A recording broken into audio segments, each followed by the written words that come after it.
Believe it. Sing it with me, y'all. I believe. I believe. I believe. Hello, hello, hello, hello. Howdy, howdy, ho. What y'all? Not me just having everything in the way and not being prepared, child. This is crazy. This is absolutely insane. You would think I would have had some stuff ready. Hello, Jadence. Hello, Leia. Baby, you would think... Okay, let me put y'all down for a second because this is crazy. Y'all, the fact that I don't have anything... Listen. My brain was like, baby, we're starting at 7. And if we said we're starting at 7, that means we're starting at 7. Do you have anything set up? No. Okay, well, we're still starting at 7. Which is insane. But anyway, it is what it is, I suppose.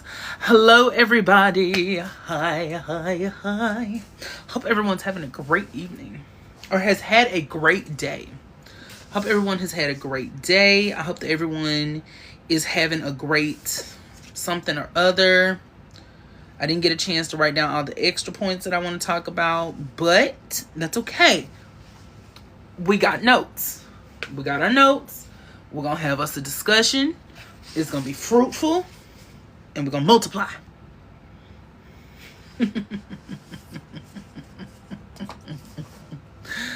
Oh, God. I'm so tickled, man.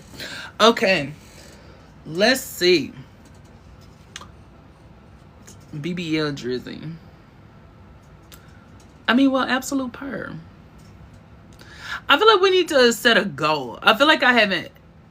When was the last time? I don't know. Girl, I don't know. I did not get a chance to actually get, like, the background that I want. Oh, well, that works. Okay. It's not what I want, necessarily, but it's all right. It works. It gets the job done. They know who we're talking about. The people know who we're discussing. I feel like we are talking about prudence. Yes. Tonight's topic is going to be prudence. I wish I like this picture. I feel like I wish I had another picture. It's too late. I'm not finna go back. I'm not finna go find another one. We've already started. I should have been prepared.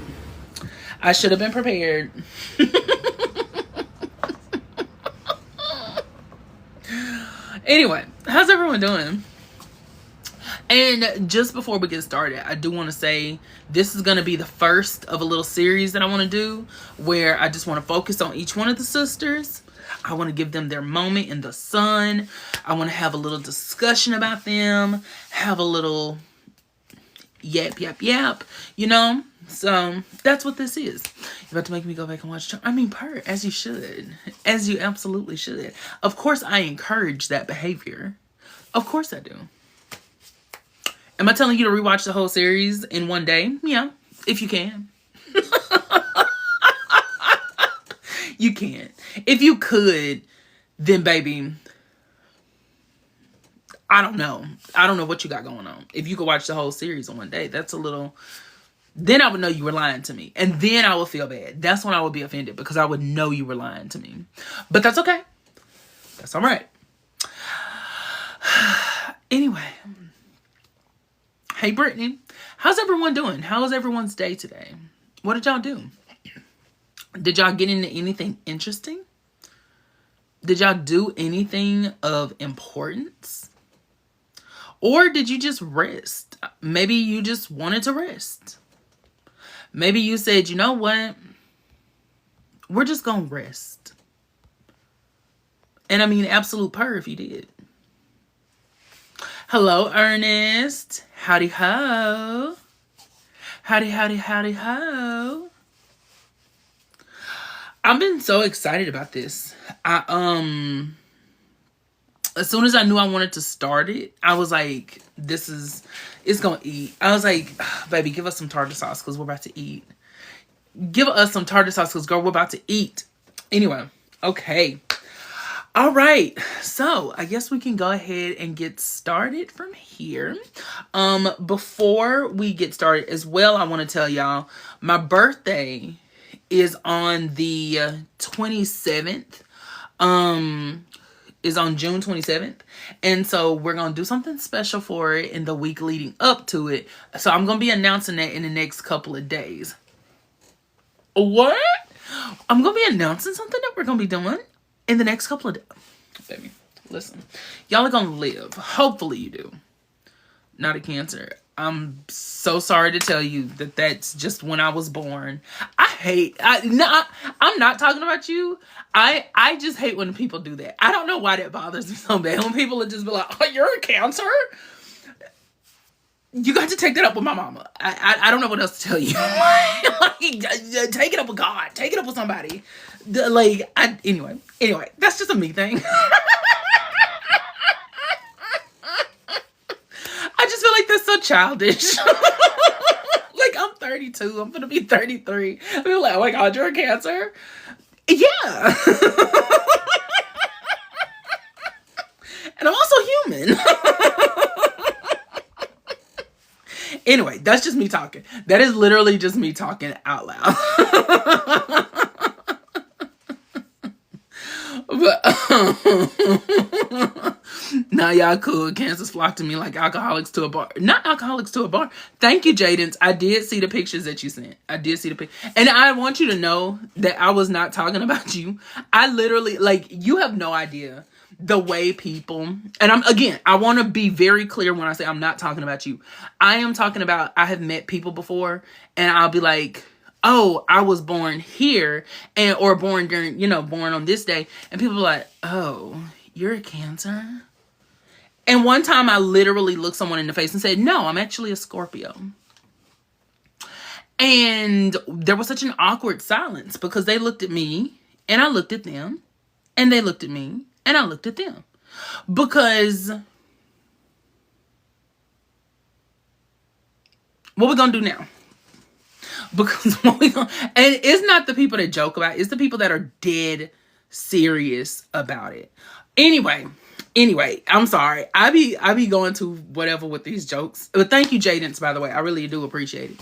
I do want to say specifically to Big Lump, and just for everybody, for reference, while we have these discussions, we are not here to talk about which sister is strongest, which one you think is this or that, or da-da-da-da.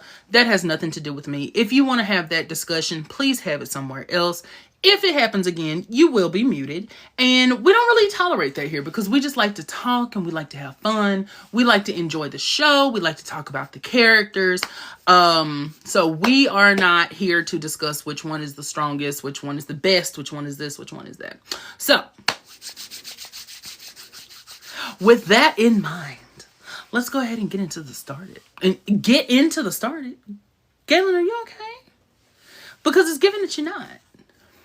Anyway, all right. So tonight, y'all, hussies of the world, not Leia with this ice cream, baby. I'm so glad that you are not here in person because, oh my God,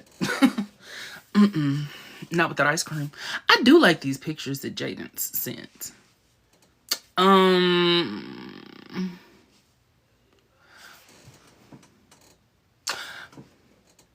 Give me a second. Let me put this picture as our background. Hold on.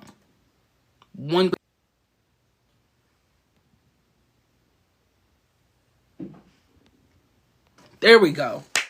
Oh, yes. Oh, my God. Yes, baby. 8. That 8 a tundra. Yes, this is the one. I love this picture of her. The way she... Thank you, JD. I was going to say Jadens, and then I stopped halfway. JD. Thank you, JD. Oh, my God. This is one of the... I love... Oh, God. She ate that photo shoot up. Anyway. I get very excited when I look at some of their photo shoots because they're all gorgeous women. And my God in heaven, the pictures that they would take sometimes, just like Shannon ate up the season 3 promos. And then as a group, I think as a group for the original 3, I think I like, kind of like from a normalcy standpoint, I like the season 1 promos. But probably the season 3 promos are my favorite. But then later on, I would say like their season 5 are some of my favorite promo pictures. Season 5 and season 6, but specifically season 5, have some of my absolute favorite promo pictures of that series. Like the way they all just like, they said, y'all better not be eating too hard when we get there. And they said, okay, bet. And then it's like everyone just like hair, clothes, outfit, body, makeup, everything. Everybody just looked anyway, that's not why we're here. That is not why we're here. We are here today to talk about our girl, Prudence Elizabeth Aloysius Hallowell. And if you did not know that those are her middle names, that's because they're not. I made them up.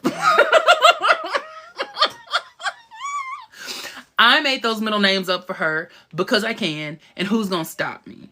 The only way I'm ever gonna stop saying that is literally if I get a cease and desist. That is the only way I'm gonna stop saying Prudence Elizabeth Aloysius Hallowell. That's the only way. Anyway, so anywho, Prudence, our beloved subject for today, is the eldest of the Charmed ones and the eldest of the Hallowell sisters. She is, I don't even know what I'm trying to get this background info and I don't know how to. I'm trying to practice and get good at like giving biographical information. And I'm really trying my hardest to start doing that because I just feel like that's a really important skill and I never know where to start and I never know where to go with it. Okay. Prue is the oldest of the Hallowell sisters. She basically was a stand-in mother to her sisters, Piper and Phoebe. She served as, I don't know what phrase I want to use, I guess parental backup to their grandmother when they were growing up. And because of that, you know, Prue can be a little rigid. Prue can be a little rigid. Prue can be a little stuck in her ways. My girl is very hard-headed. She's very strong-willed. And she's going to make sure that things are in order unless it comes to, for some reason, paying the gas bill. I guess every now and again, even the baddest of the bad have to slip. And for some reason, if Piper is not there, my girl does not know how to call the company and pay the gas bill. I have no idea why. My girl is anal. She is attentive. She's an overachiever. But for some reason, we can't pay a gas bill because we're too busy. Anyway, we'll get to that. When Prue was young, she was apparently popular in high school. She was a cheerleader. She always stood up for her sisters. She did things like finish Piper's speech for vice president of the class when Piper kind of froze up, you know, no pun intended. And Prue is just generally a person who is always going to put her needs aside for her sisters. And we even learn later on that Prue really did put a lot of herself and her dreams aside so that she could take care of her sisters. We learned that she did not go off to college the way that she wanted to because her grandmother told her that she couldn't. We know that she feels a lot of responsibility for them after the death of their mother. Now, their mother died when they were very young. Prue did not see it happen. However, she did see her mother being carried away, not even carried away, zipped up in the body bag. Literally zipped up. She saw them put that lady in the body bag and then zip it up. So it's like, our girl is going through a lot. Our girl is carrying a lot. And then on top of that, their father was not part of their life. So she, along with their grandmother, raised them. But like I said, Prue essentially was the secondary parent to them. So that's a lot of responsibility from a very, very, very young age. And I think that's a lot of the reason why she feels like she always has to be the best, because she genuinely always is the first to do something. She typically puts her best foot forward in it. And just like with everything else that she does, she has to, go all in. So when we start the series, Prue is a witch now. Like, she has the power of telekinesis, which they tell us, girl, your mind must be a dangerous thing if you got telekinesis, because my God in heaven, sweet merciful Jesus. One of the first times we see Prue like using her powers, the first set of times, not the first time, but one of the first set of times, she has destroyed a a pharmacy, essentially. She's knocked all the merchandise off of the shelf, and then and she's also moved creamer into coffee, and we still don't know how she did that to this day. But one of my favorite things about Prudence is that she has a bloodlust. And we're going to talk about that kind of as we get into this discussion. But literally, Prudence has a bloodlust. And one of the first things that she does when she gets her power, and I don't mean, now this actually I think was the first thing, was she almost took a man's life. And you may be wondering to yourself, if you've never seen Charmed, is he exaggerating? And the answer to that question is actually no. My girl was upset with this man that was her ex-fiance. She hated him, or at least didn't like him. I'm not gonna say hated, because I ain't in a woman's head. But she, as she's walking away, she does this, like with her hands. She in frustration, and the man is standing behind her in a whole other office. Baby, the necktie goes around his neck, almost took the man out. So day numero uno of my girl being a witch, and she has already almost taken a human life.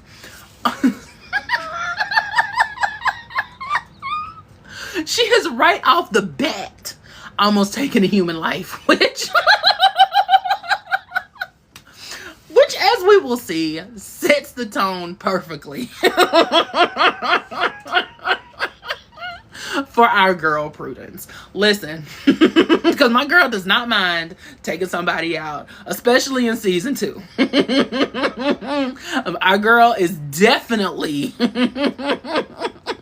she did what she had to do. Listen, of course, I just want to let me, and I'm not saying this towards you, Leia. I'm saying it for the people who are coming in and may not know that I'm joking. Everything I say is a joke. To essentially, when I talk about her having a bloodlust, she did take out a couple of people in her tenure on the show. She did do that. She did take out a couple of people. However, it is a joke. There were reasons behind all of it. She didn't actually do it. So if you hear me call her a killer or something, just take a breath, take a minute, drink some water. You'll be okay. It's just a joke. Anyway. So when we are introduced to Prudence in the show, our girl has a nasty bob, and we see that she does not have a good relationship with her youngest sister, Phoebe. Piper and Prue have just moved back into the manor, which is their grandmother's, or it's been passed down in their family for their house. And then Phoebe comes back home from New York. That's what reunites them. That's what, after their grandmother passed away 6 months earlier, that's what brings the power of 3 to fruition. They're all under one roof. So we learn a lot about Prue in that episode, and we get a chance to really get a glimpse into her personality. She is very much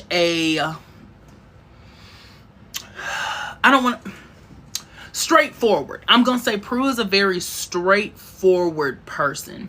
But one of the other things that we learn about her is that she had a love in her life named Andy. Andy was a police officer. And listen, him and Prue go way back. Literally to when they were children. They grew up next door to each other. They have been like in each other's lives their entire life. They've never known life without each other, essentially. Except for, when like Andy, like when we move off and kind of go live our own life and whatever else, that kind of stuff. But as a whole, they've always had this connection. They're childhood sweethearts. Exactly. So if I seem like I'm stumbling a little bit, y'all, this is my first time kind of trying to do something like this. So I'm trying not to give like an episode by episode synopsis. I promise you, just hang in there with me. This is, I want to let y'all know I'm nervous. So that way y'all not like, is he okay? Because usually we just get up here and talk. So bear with me. Bear with me. Okay? Just take it a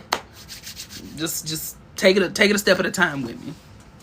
Anyway, so like I said, Prue is an overachiever. Why am I nervous?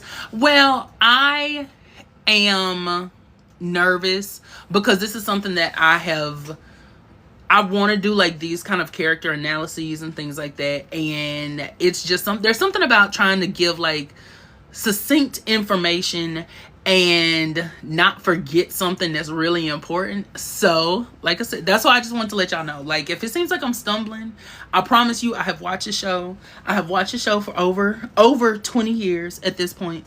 I just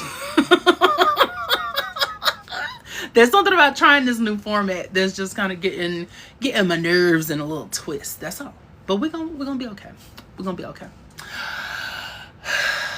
Anyway, so let's just go ahead and move forward. So after episode 1, that's when we get into like the story. You know, we start to see their lives unfold. Prue gets a job at this place called Buckland's. It's like an antique house or whatever else. And Prue has quite the evolution when it comes to her job. And when it just comes to the way she approaches life. Because when we first start, Prue is wearing librarian outfits. Like, Prudence is giving me very much like, girl, did I say antique house? I mean auction house. Thank you for saying that. Thank you. Because baby, the way I said antique house, because I could not think of auction house, it's giving you need a nap. It's giving that I need a nap. But anyway, no. And Prue's bosses there, Rex and Hannah, are secretly demons. They are after her. And sweet merciful God in heaven, Hannah hates this woman. Hannah is a demon, and they are tasked with, you know, proving that they're the charmed ones, whatever else. Hannah hates this woman completely independent of them being of her being a witch and Hannah being a demon. She hates that woman independent of it. She just hates the person that Prue is. And if you watch season 1, it's kind of, I feel like it's kind of easy to understand why. It's not even that Prue is like, Prue is a stuffy person, but I think a lot of it is that Prue didn't really put up with her mess. Like, I feel like Hannah didn't like Prue because Prue would call her out on stuff, and it would be like, girl, don't play with me like that. Don't play with me like that. Because if she's not even scared to call out her own sister, what makes you think that she's gonna be scared of you? And speaking of her sister, Prue has a completely different relationship with both of her sisters. She has I am going to use this word, but I don't know how dedicated I am to it. I don't think that she has a codependent relationship with Piper. I feel like her and Piper, I feel like she has parental relationships with Piper and Phoebe, but it expresses itself differently. So Piper is, to me, heavily reliant on Prue. And it's not in your everyday situations like, oh my gosh, she can't walk out the house if Prue doesn't tell her that she likes her outfit. Not anything like that. But when times get hard, she's going to default to Prue. Like, if they're in a situation that they don't know quite what to do, whatever else, Piper's going to look to Prue. And she is very much that little girl who just needs her mommy, her sister, her whoever. Piper needs the mother kind of vibe, and Phoebe, yes. And Phoebe wanted the sister, and we're going to get to that. And and that's the thing is, like, that's what, I'm not going to say codependent. I'm going to say Piper was very heavily dependent on, hey, Crystal. Piper was very heavily dependent on Prue in the way that a person, but isn't that normal? She's an older sister. I am not saying it's abnormal. I am saying that Piper as a person does not really see herself as being able to stand on her own 2 feet. And I think that shines through in her relationship with Prue, because Prue is always the one who catches her when she falls. So if she's too scared, if she's too something, if she doesn't know quite what to do, if she doesn't really care, like, Prue is always there in the background. So it's normal, but I also think it's really important to highlight that about their dynamic, because I think that's a lot of the reason that we kind of feel sometimes like it's them versus Phoebe. And Phoebe is always the odd one out, or she's always had the, worst relationship with Phoebe, or, things like that.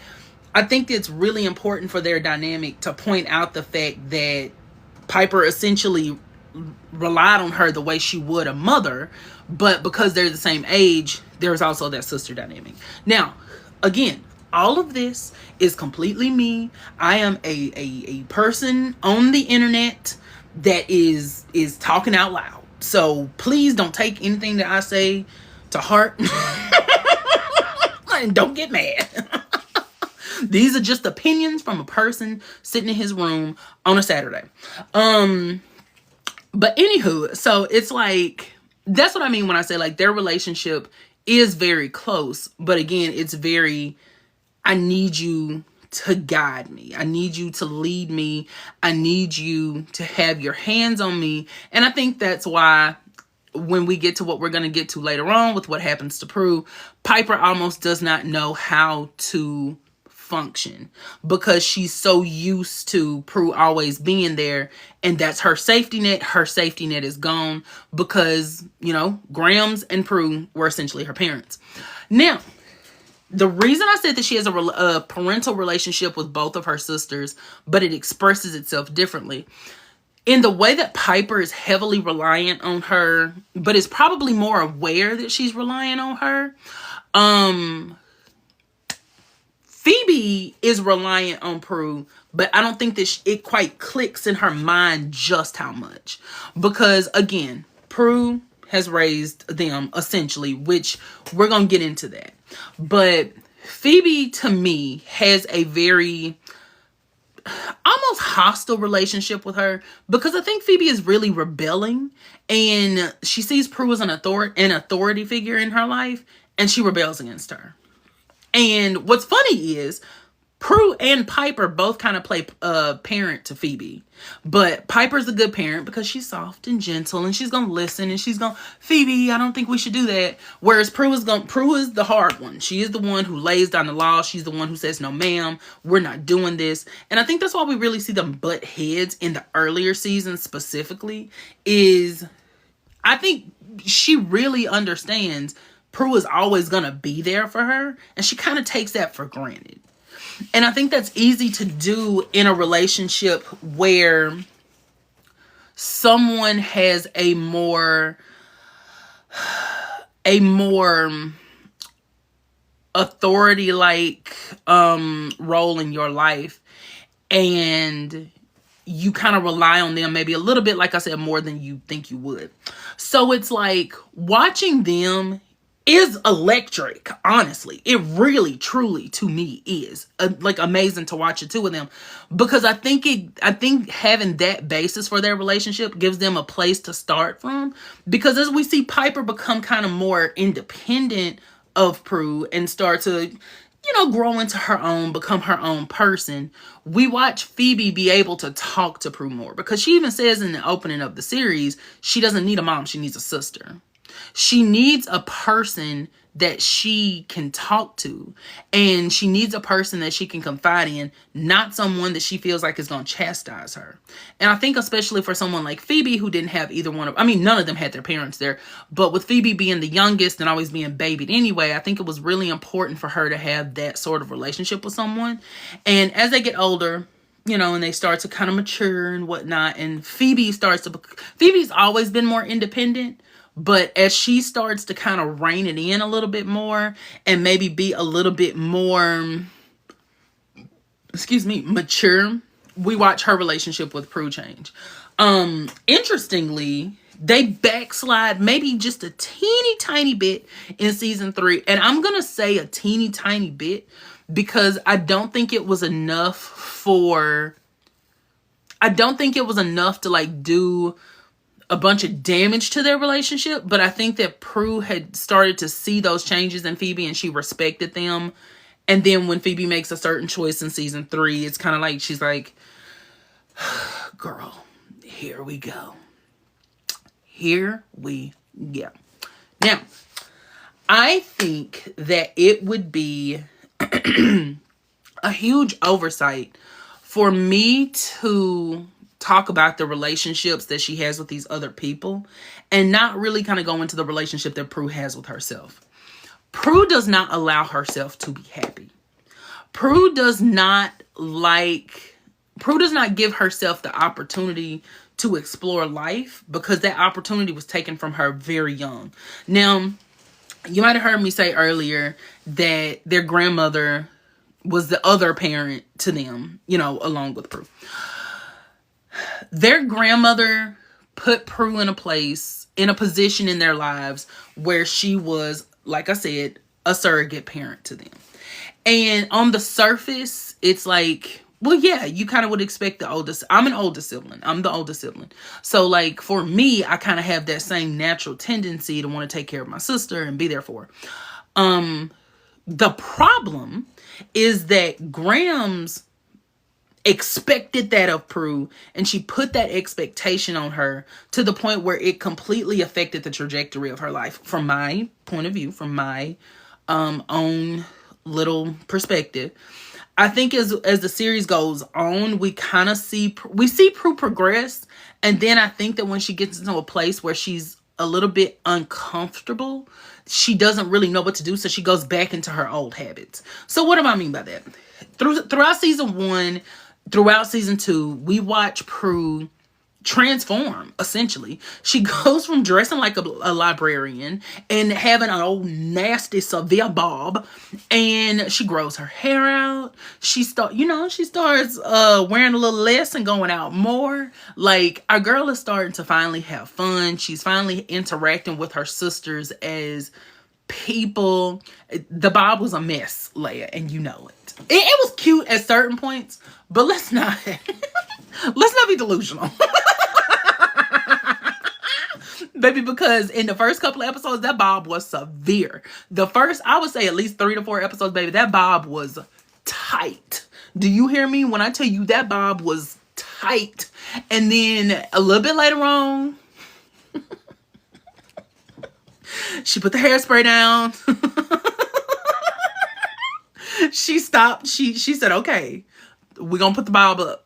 And she let the hair grow out. And I appreciate that, baby. The ends were bumped. Baby, my girl. Because look at these locks. Look at this. Look at my girl's long, luscious, luxurious locks, baby. She is a dark-haired temptress. Before, she was given very much shh. She was giving, you got 15 days to return that book. Anyway, I'm sorry. Every time I think about that bob, I just get so tickled because it's like it fit her so well. And it really was. It was cute at times. It really was. But I just prefer when she like grew her hair out, because I think it represented for her that journey of not being so uptight and not being so regulated, not being so, uniform. She wasn't so uniform. She wasn't so, like always having to be a certain way and keep things in line. Like when she started growing her hair out, at first it was kind of thick and I was like, ooh, but once I got used to it, and once you get used to the hair on her and she starts wearing, it's not even about her wearing like revealing clothes. I think it's that she starts to wear younger clothes, and it's like she starts to change fashion wise with the times, which I absolutely love, because Prue does not seem like a girl in the beginning of the show that's gonna be into like fashion. You can tell she would like to wear Gucci. She would wear some Chanel. Like our girl would wear something like that. She would wear a name brand. Let's not go crazy. But as far as like looking through a magazine and being like, oh, this is cute, I feel like that wasn't really Prue's like thing in the beginning. But I feel like as time went on and she started to kind of loosen up and she got a better relationship with Phoebe. And Phoebe was always very trendy. Phoebe was very much like, listen, I'm not going. Phoebe said, baby, I'm gonna go to Ross. I'm finna go in their clearance section. I'm finna see what they got. And she's gonna get it and she's gonna make it work. Phoebe was gonna put an outfit together. 24/7, she was gonna put an outfit together. It may not be name brand, but she was gonna look good. Prue was gonna wear the same outfit in different colors.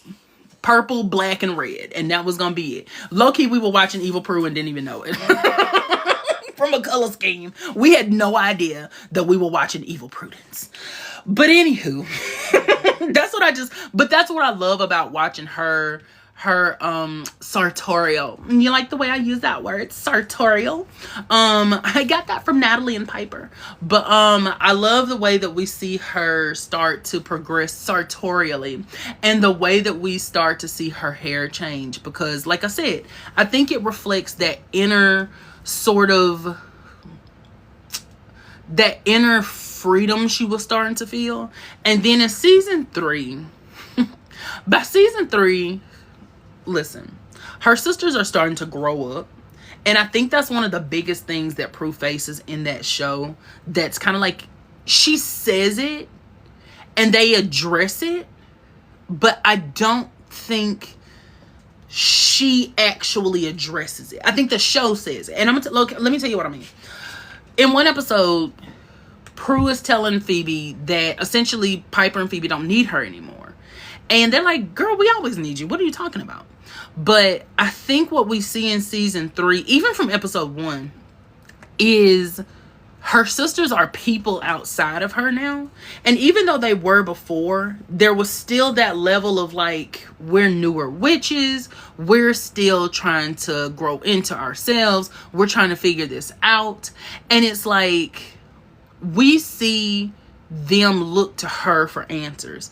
And by season 3, thank you, Leia.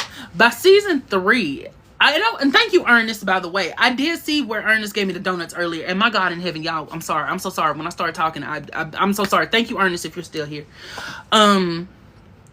By season 3, what we see, Piper has found love. Piper has a successful business. She is doing her own thing. Phoebe is back in school. Phoebe is starting to find her own in the world. And Prue, I think, just feels like she is left behind. Not in a bad way, like they've forgotten her, but more in the way that like the primary function that she has served in their lives, literally their entire lives, is becoming a little bit more obsolete. They're not looking to her for answers and for guidance the way they once were. They're not looking to her to tell them, okay, which way do we go? What do we do? You know, how do we da-da-da-da? And without being able to serve that function, I think Prue starts to kind of like malfunction a little bit. And so in season 3, we see her throw herself into witchcraft, and we see her throw herself into fighting the triad and leading the group and leading the team. And even when they have one of their conflicts in Power Outage in season 3, when they've been infested with a demonic rage, Piper is even mocking her a little bit and was like, girl, what? Because we would all be gone without you. Get over yourself. You know, like you can hear it in that tone that Piper is looking at it like, girl, you need to stop thinking that you are so important.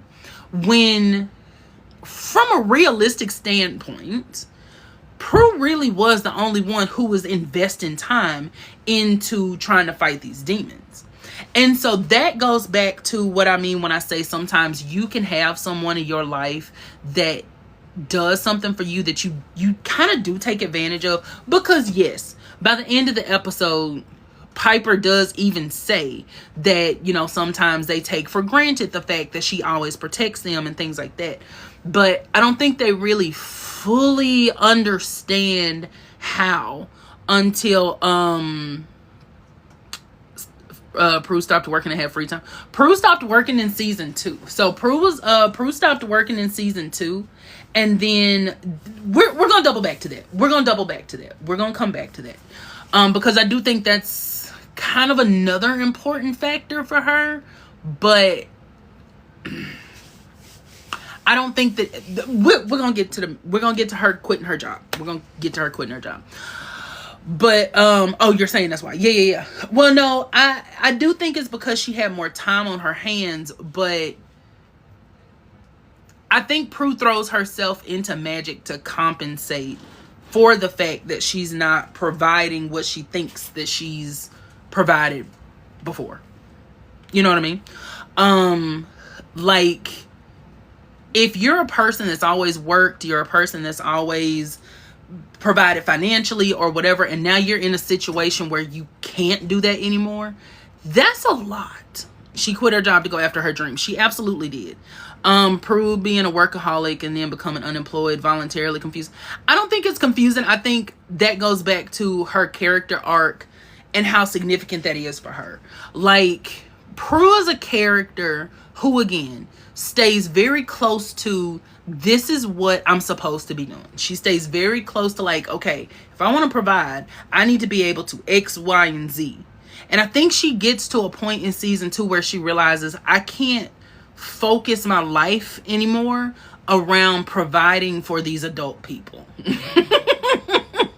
You know, like, she can't make decisions to provide for these adults because that's not her place anymore. They're capable of taking care of themselves, and whether they do, whether they don't, that's on them. But girl, I'm gonna pay my portion of the bills, and then we're gonna go from there. And we even see her be uncomfortable when she first leaves her job because she doesn't know what to do. Like, she literally has no idea what to do all day because she's never had that much free and idle time. And she really doesn't throw herself into magic until season 3, which at that point she's already a photographer who, I don't know that she is star level, but she's been doing it for quite some time, and she at least has a career. We don't know how much it pays, but we know that by season 3 she at least has a career. She's just choosing to also shift her her focus to magic. And and like I was saying with that, my thing is that was really the first time that we see Prue throw caution to the wind. Prue is not a person who's gonna quit her job. Prue ain't gonna walk up in somewhere and be like, I don't want to be employed here anymore. Please cut the paychecks and let's go. And, you know, for her to have quit her job so that she could pursue her passion of photography is, I think, major. And, excuse me, and it shows, like I said, that progression, because season 1, Prue in season 1 would have never, baby, we never even heard that woman bring up a camera. We didn't even see her with a box camera. That lady didn't even go to Walmart and get no pictures printed in season 1. So the fact that by season 2 we're starting to hear about this new part of her personality, and we're starting to hear about this thing that she's very passionate about, but in that we also learn that she put it on the back burner, not specifically because of, but as a result of, in a way, Grams. So in the episode where we're really kind of learning a little bit more about who Prue was, things like that, we start to learn, we learned that Prue at one point maybe didn't think about ending her life, but she was very sad and she was not in a good place because she wasn't able to follow her dreams. She wasn't able to do what she wanted to do in life because of Grams. Grams was mad at her because she had gotten she had gotten into a car accident with Phoebe, and Phoebe got hurt. She, basically told Prue, like, girl, you are not going away to college. You're going to stay here and you're going to help me take care of these childrens. And because when Prue was 18, Piper would have been about 16, and you're going to help me take care of these childrens. And because when Prue was 18, Piper would have been about 16 and Phoebe would have been about 13. So your boy is not good at math sometimes. So please, bear with me because your boy is not. Baby, not the thing froze up. Could y'all hear me? Wait. Could y'all hear me? Phoebe would not have been 10. Phoebe was born in 1975, and Prue was born in 1970. So she would not have been 10. But she was about 13. So she was still fairly young. Heard you, it was just frozen. Okay. Fine. Okay, good. But yeah, so her having to help take care of her sisters at such a young age and not being able to, really forge her own path really affected her. And she was not. I mean, the fact that they show her not in a good place, and the fact that she had to put her passion for photography to the side, we don't know what she could have been. We don't know if she would have been a world famous photographer by the time we met her. We don't know whether she would have been able to go off. Well, I say that because the episode when they went back in time, Piper was like 4. They were a little bit younger than that. Like they okay. So, okay, let's just stop for a second. Let's take a little side track to talk about their ages, because it may have been a writer's mistake. Prue would have been about 5, but I am going off the fact that we see on her tombstone 1970. We see that. Like, that is a piece of information that they hand to us and say, she was born in 1970, and then she also in 1998, when the show first started, was I think she had just turned 28 or was turning 28 or something like that. So like, they were pretty consistent in that. I will say the little girls who played Prue and Piper probably were maybe a little bit older than they should have been. I would say at least little Piper was older than she should have been, because Piper only should have been about 3 in that episode. And that little girl was about 5. Unless I just don't have a good perception of like what like a child is supposed to be able to do at a certain age. Like that child was not 3. That child had to be every bit of 5. Like, she had to have been. But I think they kind of had to have her older. Okay, wait. Let me do my, so while we're on this, let me do my impression. Okay, wait. Graham said you're bad people. And just in case you're new here, whenever I try to do the impression of Little Prue, I always make her sound like Uncle Arthur from Bewitched, and I cannot stop myself from doing it, and I don't know why. But every single time it's like, Graham said you're bad people. We're not supposed to trust you, Sammy. I'm sorry to tell you. And then Little Piper is like...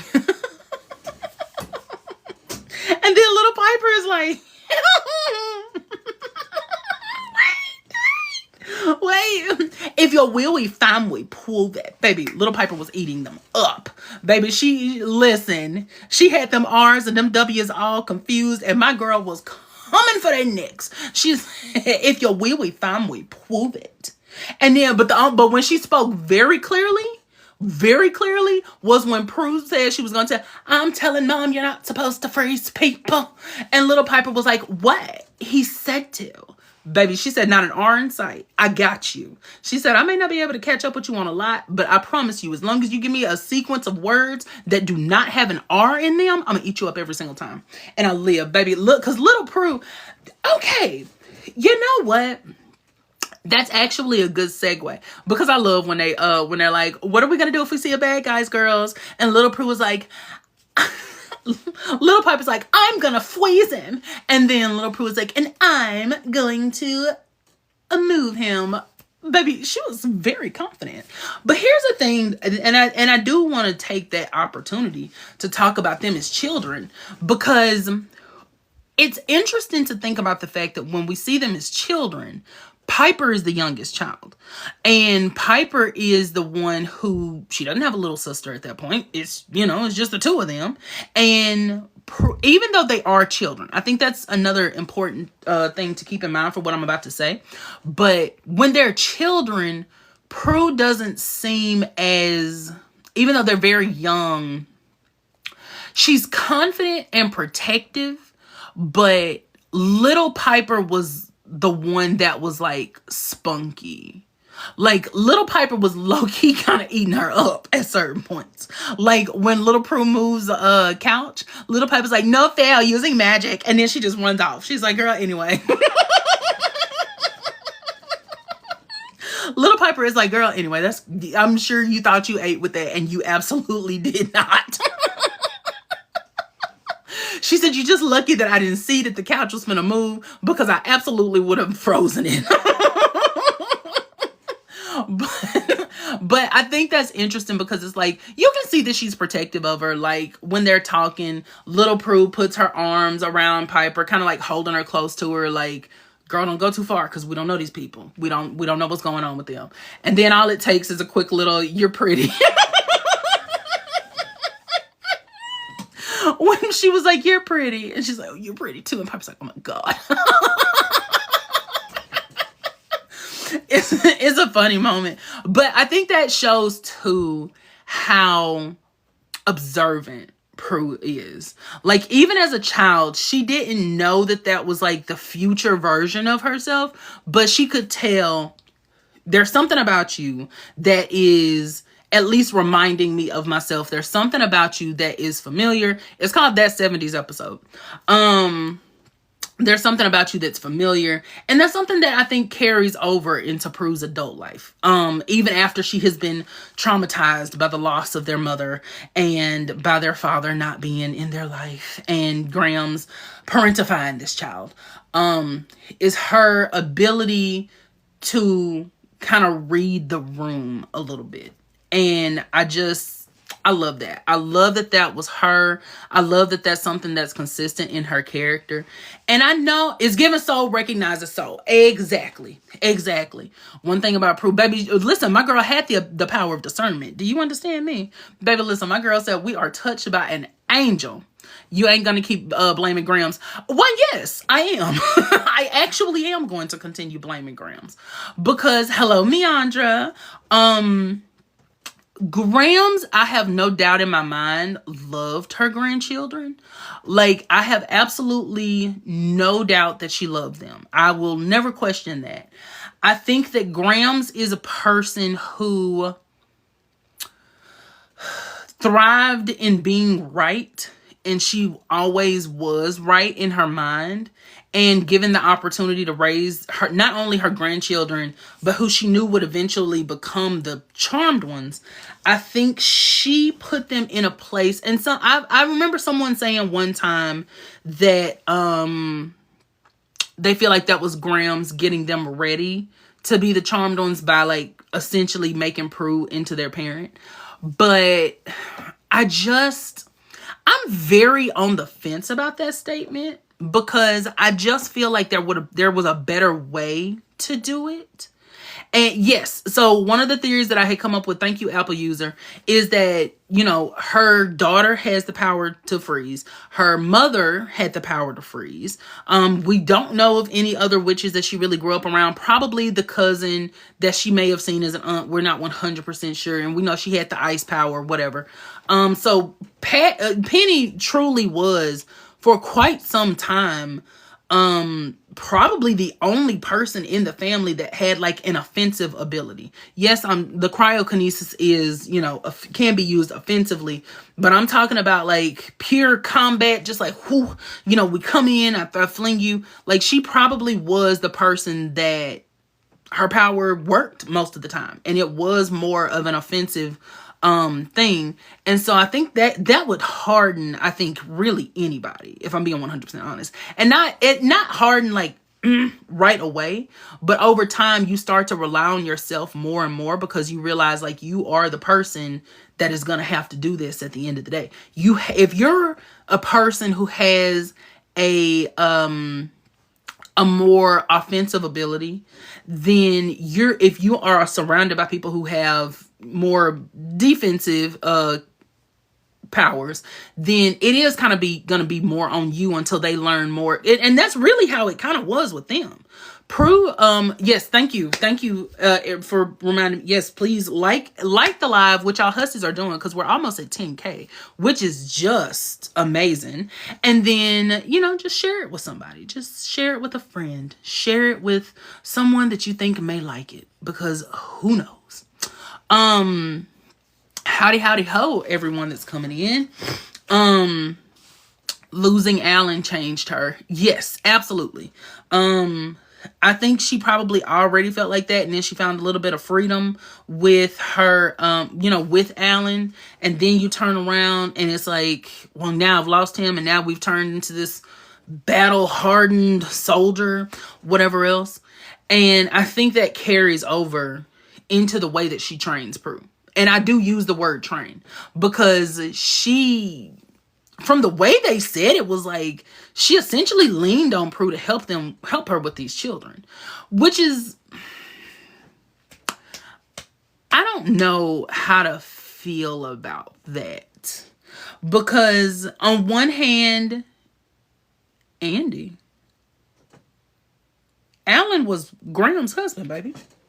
No. Yeah, that's what I was talking about.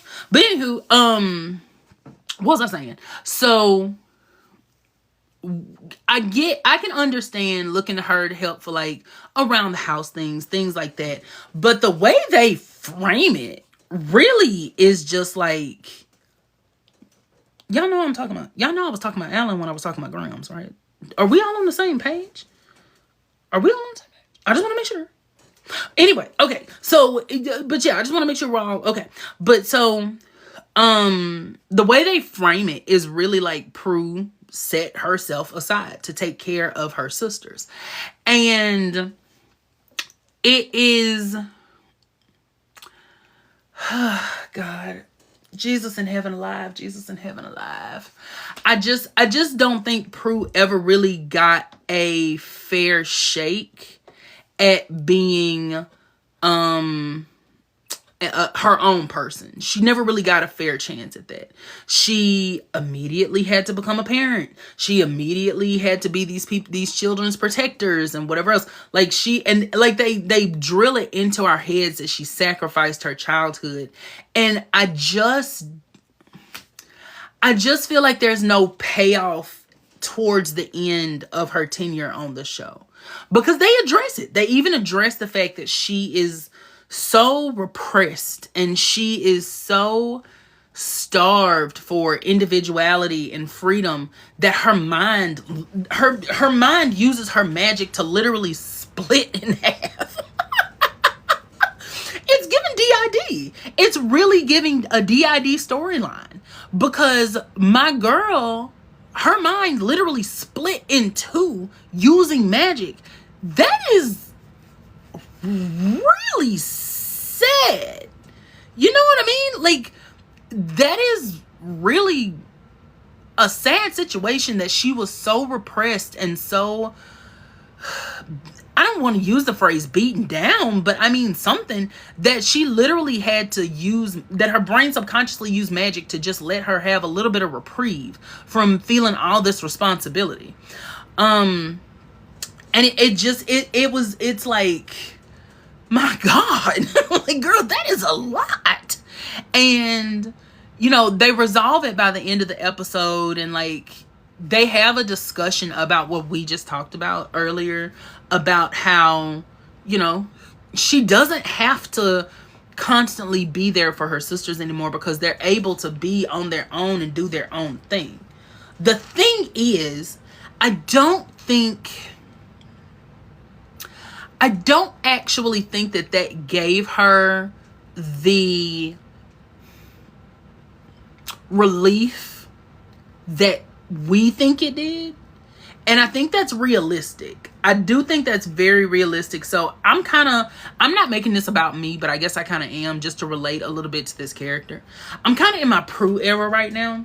I left my job in March, and I thought I was going to have another one lined up, and baby, I did not. And so I have been trying to focus on content creation. I've been trying to focus on creating this voice for myself, which is why I'm really trying my hardest. That's why I'm so nervous right now, is like over the past couple of months, I've been trying to think of new ways to take myself to another level.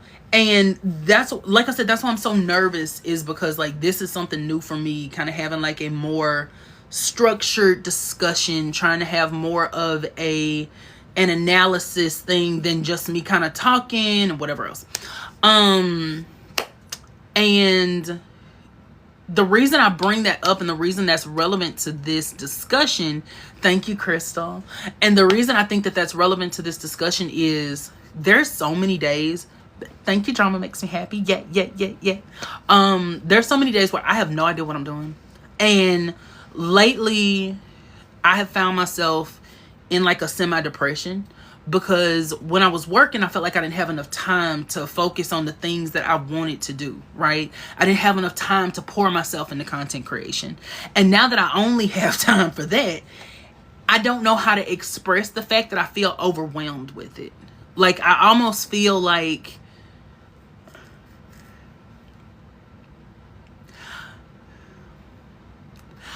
I feel guilty for focusing on it, because I feel like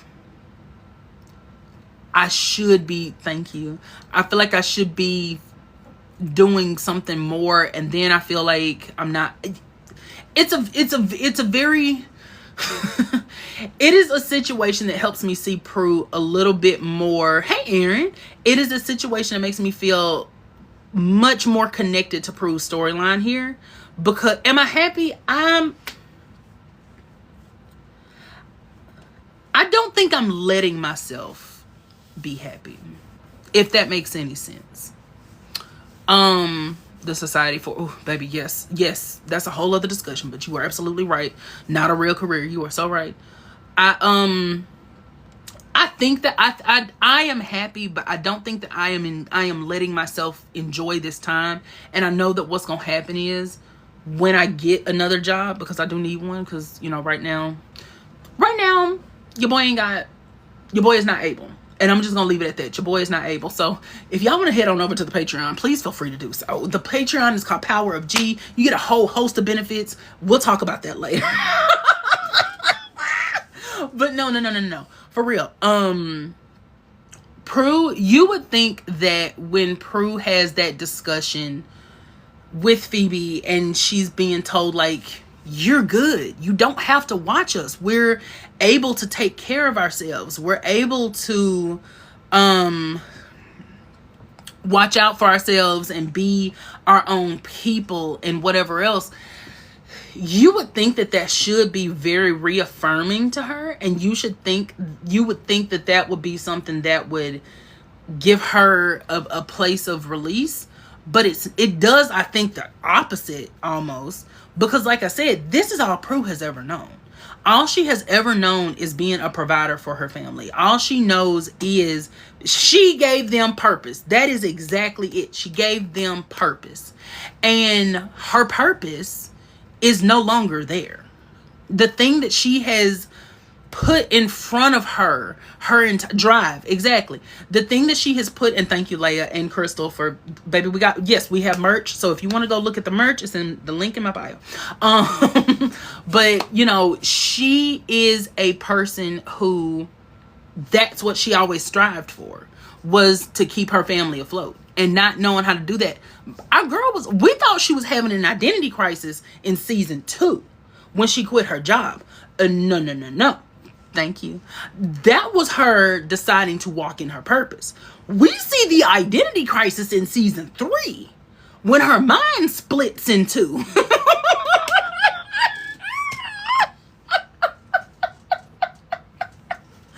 That is when we, Aaron, your first gift. I'm not saying the thing anymore, but thank you, Aaron. Thank you for letting us be your first gift.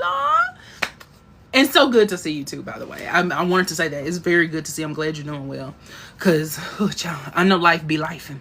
They were born in purpose as the charmed ones. I think destiny and purpose are two different things. especially for something like this. Drama makes me happy. Okay. So, because drama makes me happy, has now joined into the coven. Not joined into, but joined the coven. Listen.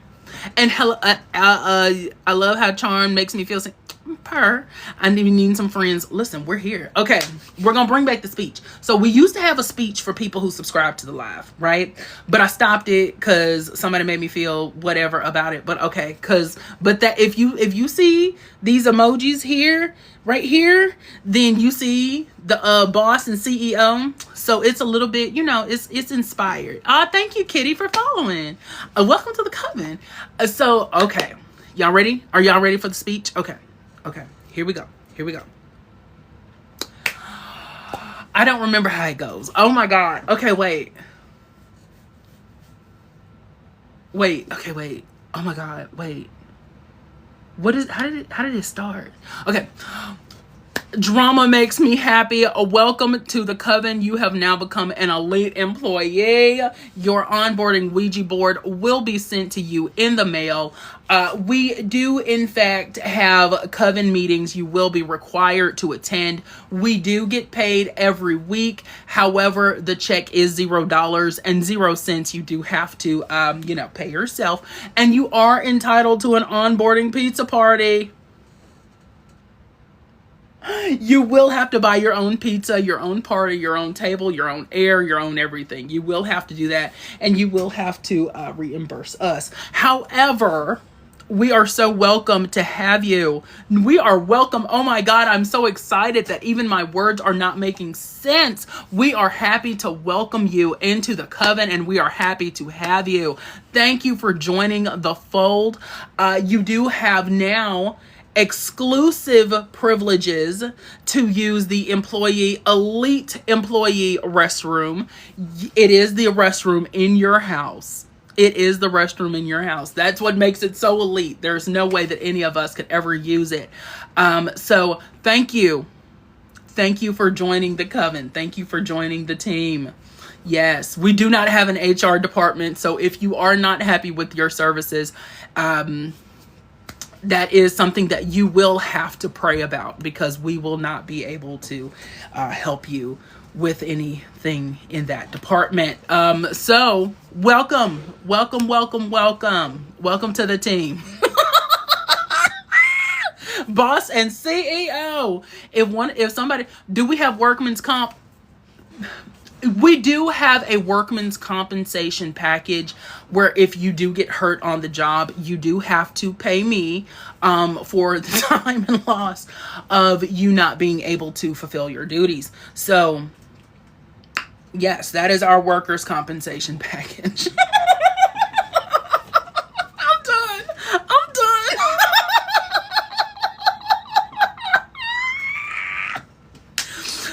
Are we gonna? No, we will not. I'm putting in my PTO. You can put it in. It does not exist. So you can definitely do whatever you choose to do. You do whatever your Lord leads you to do, because you will not be getting anything approved. So.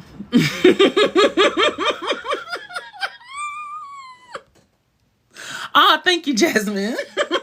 I missed the speech. I missed that speech so bad. I had stopped doing it because I was like, I can't. If I break a nail on the job, y'all gonna pay me for it? No, we shan't. We shan't be paying for a new set. You will have to get your own. I got him for my check. He laughed in my face and he hit me with the belt. No. For legal purposes, I do have to say no.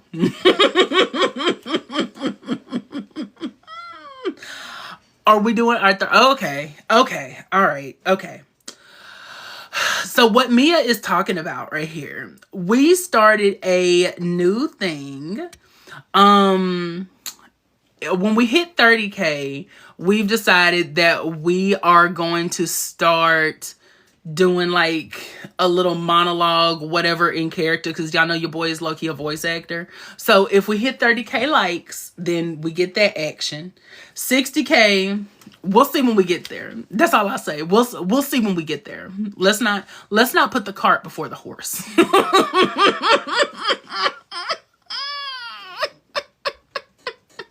So yeah, that's what I'm gonna tell you, hussies. That's what I'm gonna tell you, hussies. And we're gonna go from there.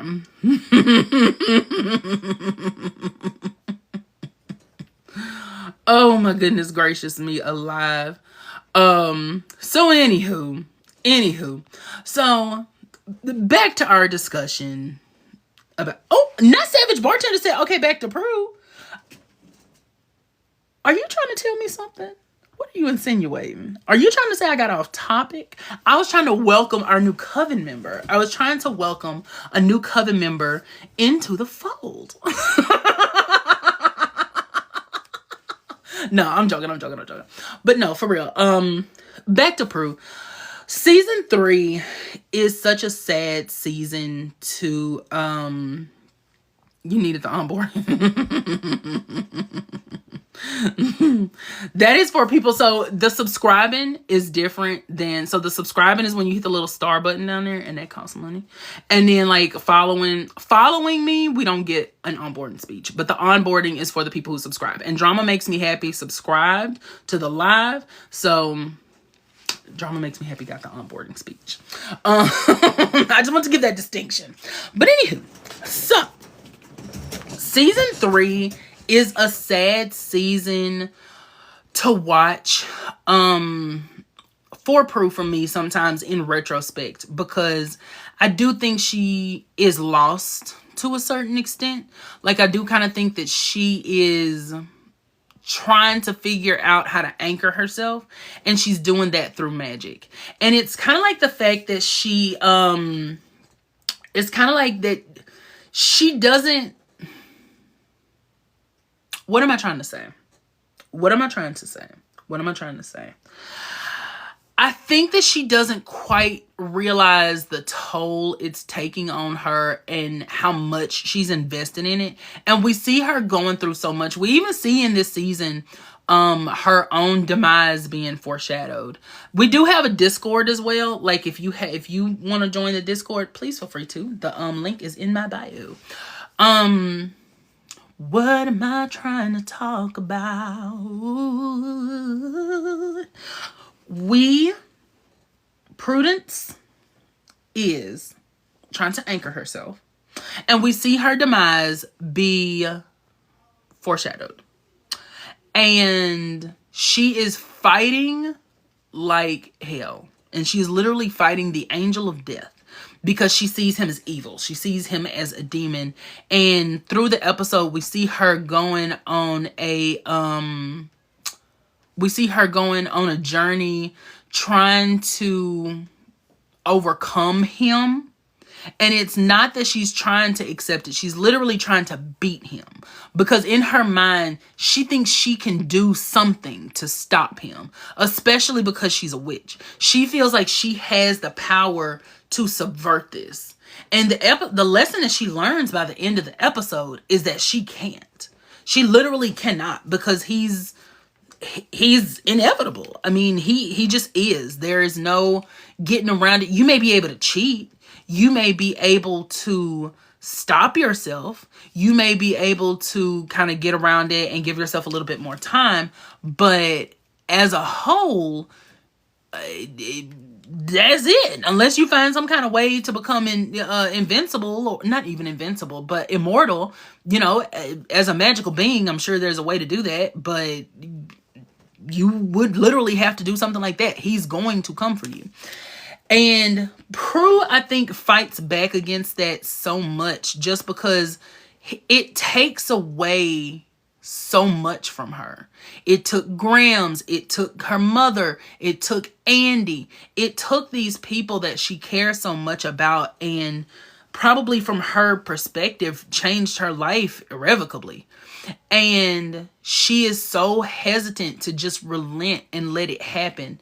And even at the end of season 3, we kind of see her at, All Hell Breaks Loose is an episode that deserves its own discussion.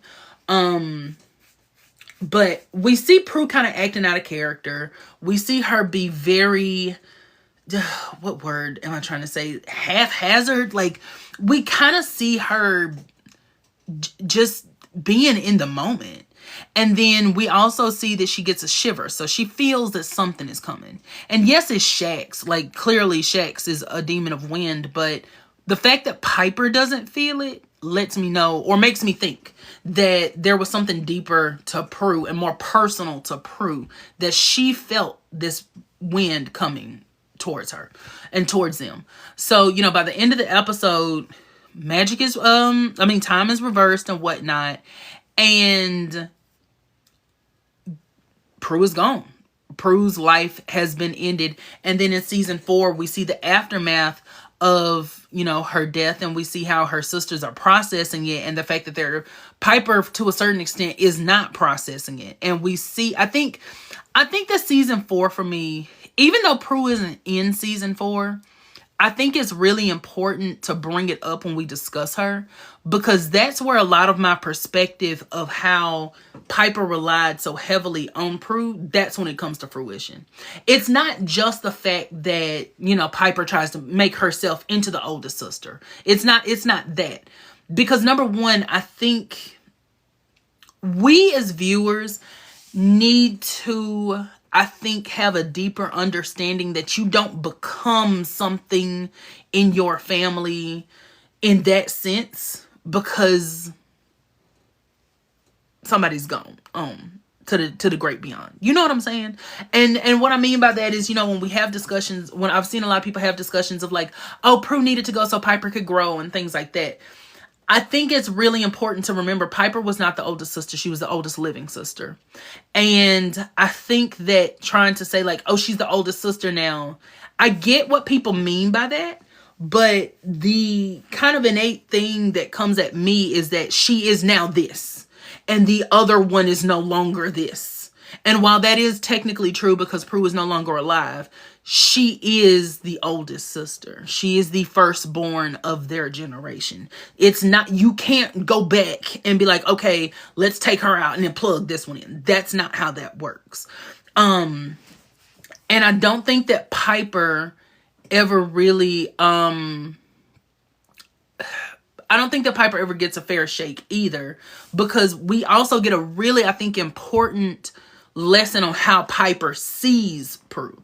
She sees Prue as a leader. She sees Prue as someone that is at the forefront. She sees Prue as this person, and they're screaming that at us by showing how she's trying to emulate her, how she's trying to be the oldest sister. She's trying to keep them together. She feels like she's failed because Phoebe turns evil and she couldn't stop it. And she feels like she's the reason that their family is falling apart. Piper takes that on to herself because that's what she thinks that the oldest sister is supposed to do, because that's what she's seen Prue do their entire lives.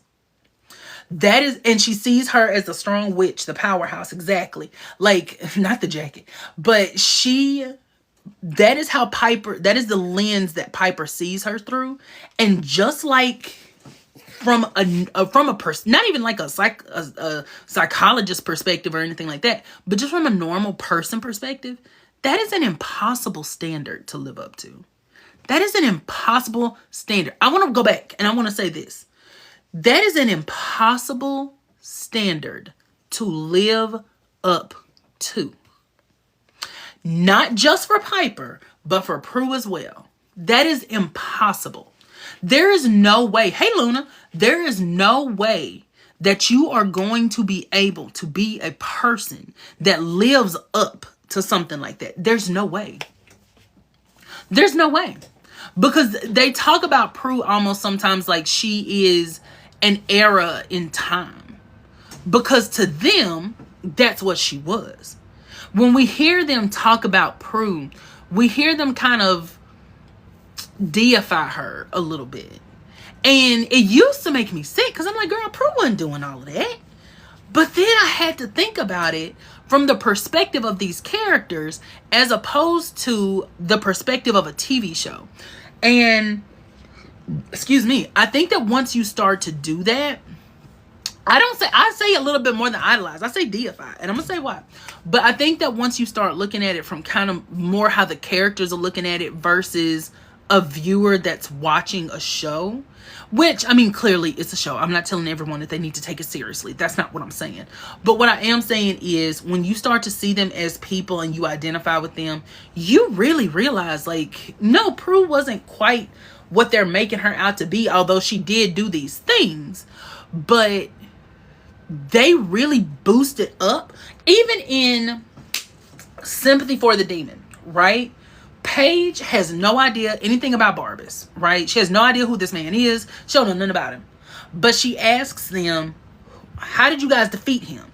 What do they say? We didn't. Prue did. And when you think about it, that's 100% true. But at the same time, it's not the way they're making it seem. Because when you go back and watch the episodes that we saw her defeat Barbas, she really kind of didn't. Like, the first time she used her power against him and that sent him back. And it was like, okay, she overcame her fear. That's great. But she didn't vanquish him. She didn't defeat him. And then when we see them in season 2, he goes back to the underworld because he couldn't make the time limit. He couldn't make his deadline. So it's not like she did anything to him. It was a bonding moment with her sisters that brought her back to herself from being under his snare or whatever. Prue didn't actually do, when you watch the episodes, Prue didn't actually do anything special. She overcame her fear. She made personal triumphs, but Prue didn't do anything that they couldn't have done. And when you hear them talk about her though, and it's like, we didn't, Prue did, it's giving her flowers, but then it's also giving her a field where she probably just needed like a potted plant. You know what I mean? Like, it really it really shows how, that's what I mean when I say they deified her versus idolized. They turned her into this larger than life sort of person who was not only at the top of the food chain, but she set the standard. We know that from the viewer's perspective, not the sisters.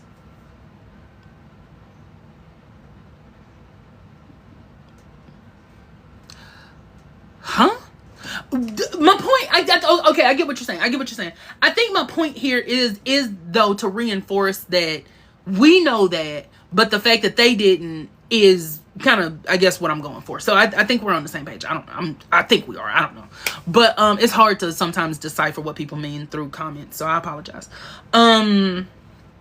But we hear them talk about her as if she's just like, even in Something Wicked This Way Goes, right? Suddenly Prue has taught Leo how to astral project. He didn't say anything for years. He finally teaches them how to do it. And the way they have this conversation about it is like, it's almost like Prue had some sort of a secret weapon, like a physical weapon. Like she had like a physical, like a trident or something, you know, like she was like, yeah. Like you would think that she had like some kind of magical dagger that could absorb magic or whatever else. And it's just her astral projection power, which they've replicated before with potions or spells or whatever the case may be. They've done that before. It's not anything special, but it's special to them because it's connected to Prue. And we get this weird discussion where it's like, Prue was very protective over it, and she taught it to Leo. And it's like, I was thinking that it was gonna be some like, if you've ever seen Star versus the Forces of Evil, Eclipse's mother wrote a spell that was like a total annihilation spell, and it could just like decimate anything in its path. Right? But Eclipse knew what it was because that was her mother and she taught it to her. Baby, I was thinking that we were finna pull out a total annihilation spell the way we were talking. Prue was very protective over it. Baby, she kept it under lock and key. No one could get access to it. Nobody knew anything about it. We only could talk about it in whispers and rumors. And then it's just her astral projection. And it's like, what? And then Piper gets up, she's, thank you, Prue. And it's like, what? You know, and I know from a series perspective, you know, from a writing perspective, they were doing that to try to incorporate Prue into the finale some kind of way. But it's just interesting from like a character perspective, the way that they really boost that moment up, when in reality, it's not anything special. It's just her astral projection. If she was that protective of it, she shouldn't have taught it to that part. Like, you wouldn't think that she would have taught it to, if she was that protective over it, she would have taught her sisters how to do it. Because why would she teach Leo? You see what I'm saying? But that's just bad writing. But I do think, though, that it's in character for them to do that. I do think that it's in character for them to hype that moment up and say, no, Prue was the one who did this. Prue was the one who X, Y, and Z. You know, she was the one who da-da-da-da.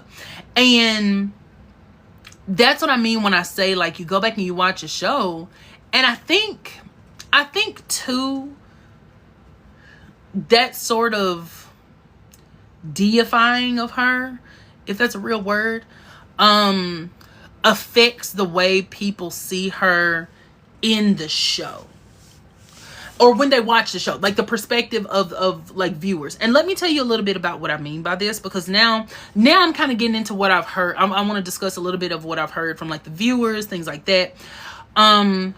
There's two camps that I have seen. Well, three. So the first camp are the people who love Prudence now, love her down. Then you have the people who cannot stand Prue and think that Paige was better. Then you have the people who just kind of don't care because they're mainly focused on Piper or Phoebe. So they kind of, they're kind of irrelevant to this discussion, but I just really wanted to bring that up.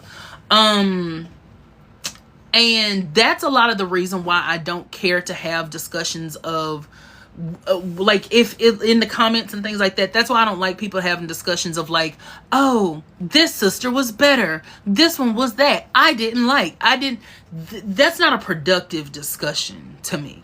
That's not progressing our understanding of the character. And not every single discussion has to have some sort of an end goal to it. But I just don't think that it's enjoyable to sit around and be like, no, this sister could beat this sister.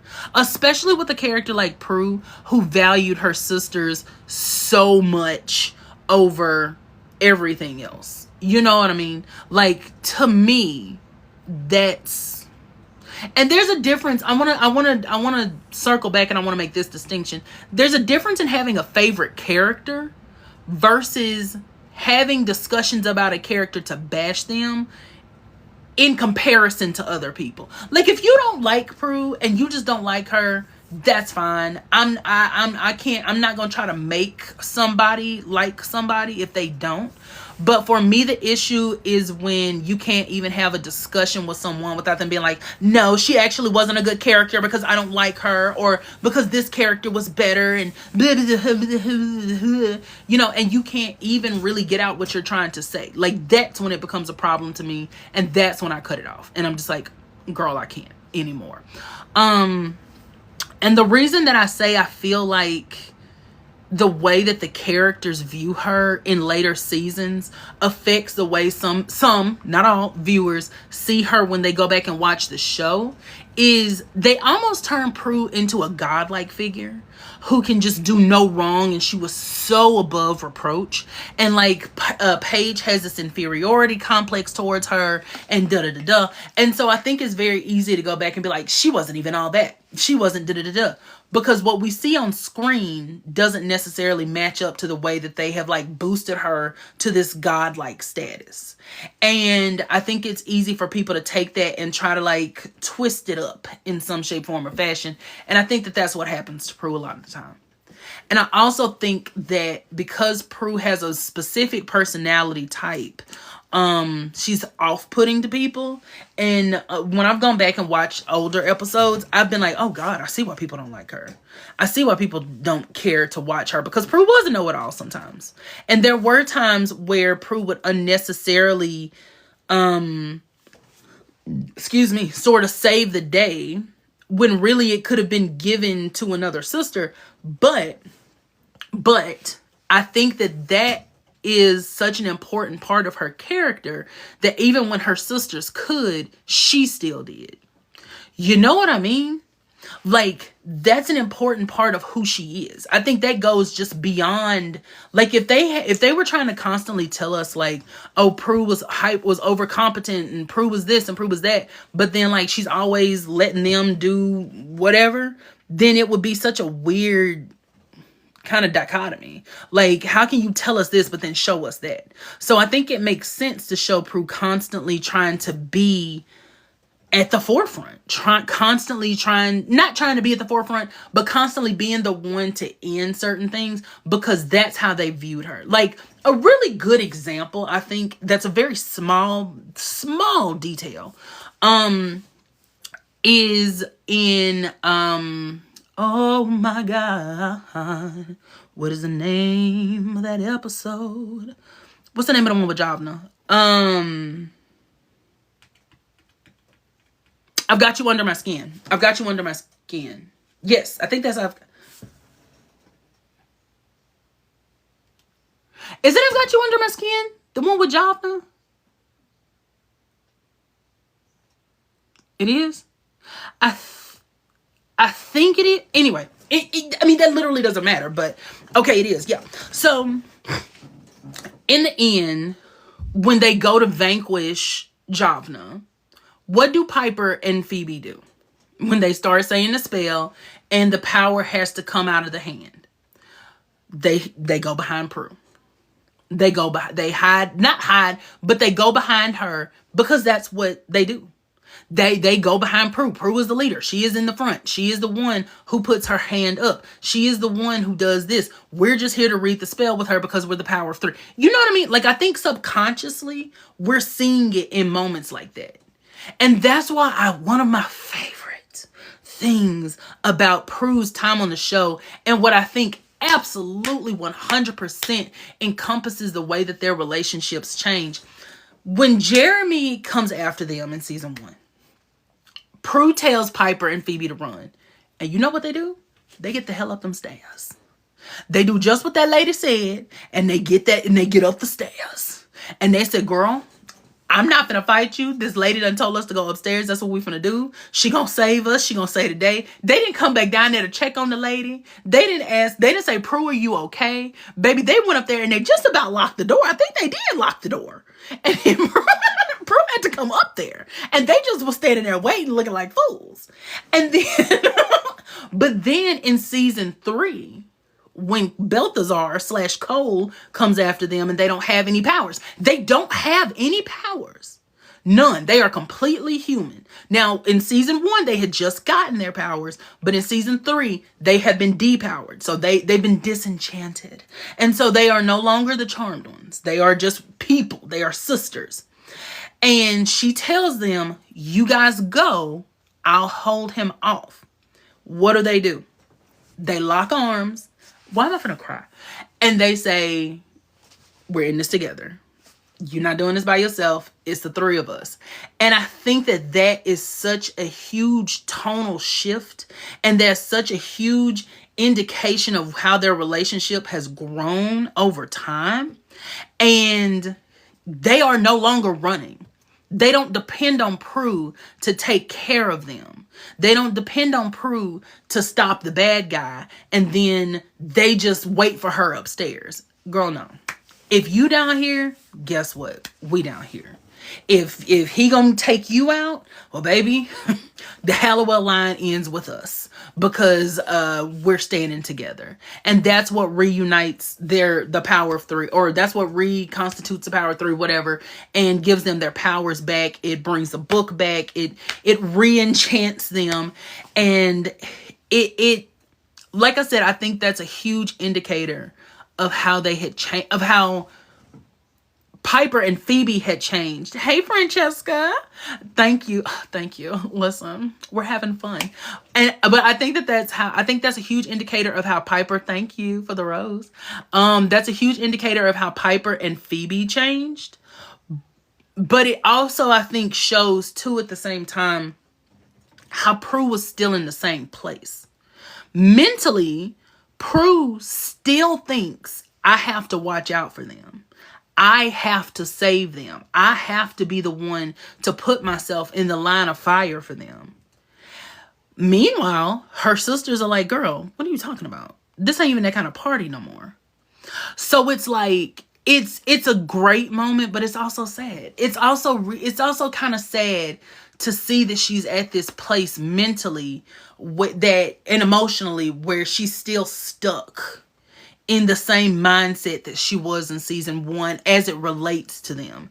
And I think that's a big reason why she struggles so hard with them not needing her anymore. That's what she does. And I know I keep saying that, but it's so important, I think, for Prue's character to remember that's what she does. She literally saves the day. She is the one who is there. She's the one who catches them. She's the one who lifts them up. She is the one who provides their safety net. She is the one who is that warm hug at the end of the day. That's who Prue is for them.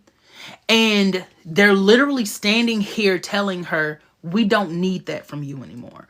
Girl, I would be in an identity crisis too. I wouldn't know what else to do either. I wouldn't know who I was if I couldn't do something like that.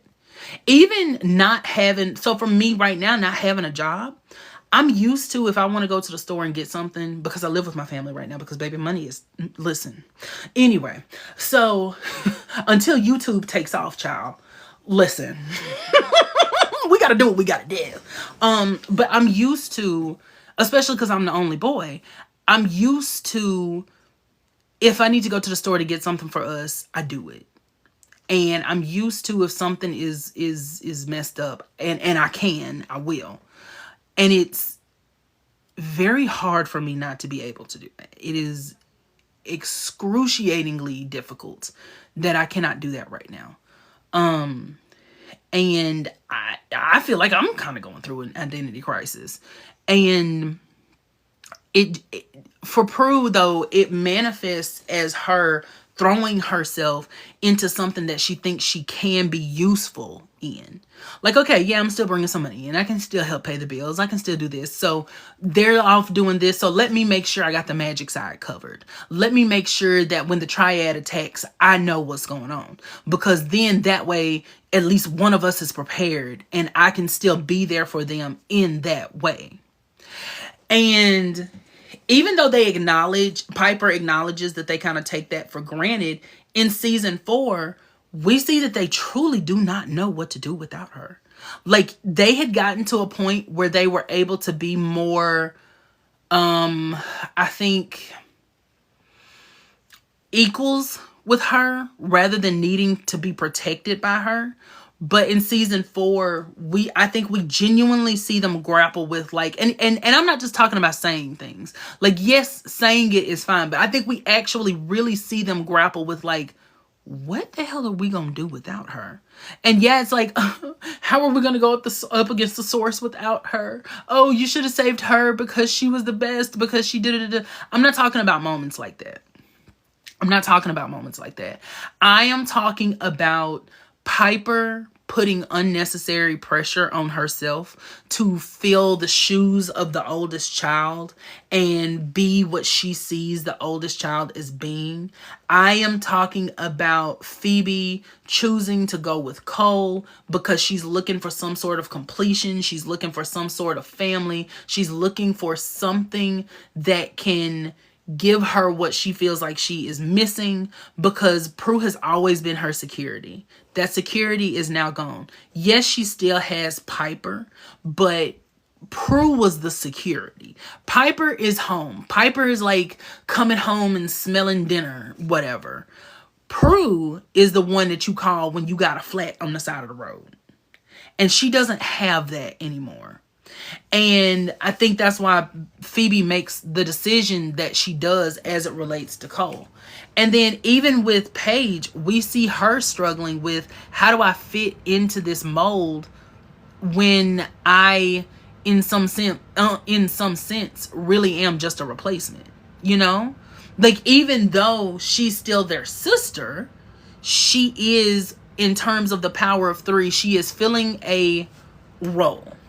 You know what I mean? Like, she is filling this. So it's like, that's my thing. That's what I mean when I say, like, Prue's story doesn't end in season 3. It ends in, it never really, I don't think, ends, but in some shape, form, or fashion, because I think that her life, her loss, I think that always affects them. It always shapes them in some way. And even with Piper becoming a mother, I think, while I wouldn't necessarily tie her mothering style back to Prue, I do think it would be fair to say that aside from her maternal instinct, she probably goes back to, this is how Prue was there for us. So let me be that for my children. Let me be that for them and provide them with this security, with this comfort, with this love, with this understanding, with this non-judgment, you know, things like that. And Phoebe and Prue in season 3, they kind of backslide on that just a tiny bit. Like I said, I don't think it's enough to break their relationship, but I do think they had just a wee bit of tension maybe when, you know, my girl got up out of here because of the decision that Phoebe makes to save Cole. And the thing is, I don't think that Prue hated Phoebe. I don't ever think Prue ever hated Phoebe. I think Prue was disappointed in her, especially because she had seen the way that Phoebe had changed. And she acknowledged it in season 3. She told her, like, you're a different person now.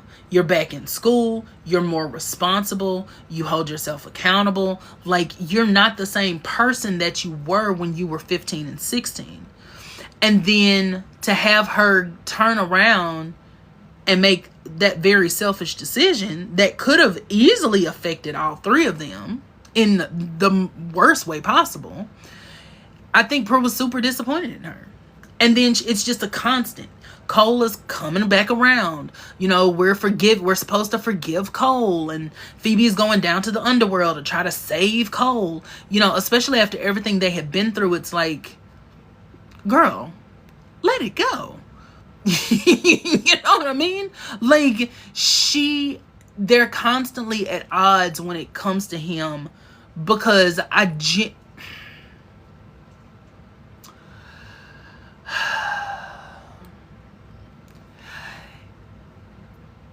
it's kind of like, I'm trying to think of a good analogy, because it almost reminds me of, like, at first I think it's kind of like my daughter has a boyfriend now, and she's not coming to ask me for advice on things because she's with him all the time. And then it shifts into, I don't like my daughter's boyfriend because he is not a good person, but she can't see that, and she thinks that he's a good person, and so now we're at odds. That's kind of what it gives at times. And their relationship, I think, it reverts back to that parent-child relationship that it was in the earlier seasons. And I just kind of hate that they didn't really get a chance to resolve that. But then at the same time, that's life, you know? Like, you sometimes don't get a chance to resolve something. And it just kind of really is what it is. Child, let me take a moment. We've been talking a lot. I didn't realize how much we've been talking. We've been talking for 1 hour and 43 minutes. 1 hour and 43 minutes. That's crazy. That is absolutely insane. Not trying to sit here and let me talk for 1 hour and 43 minutes, child. I was sitting here like, why is my throat dry?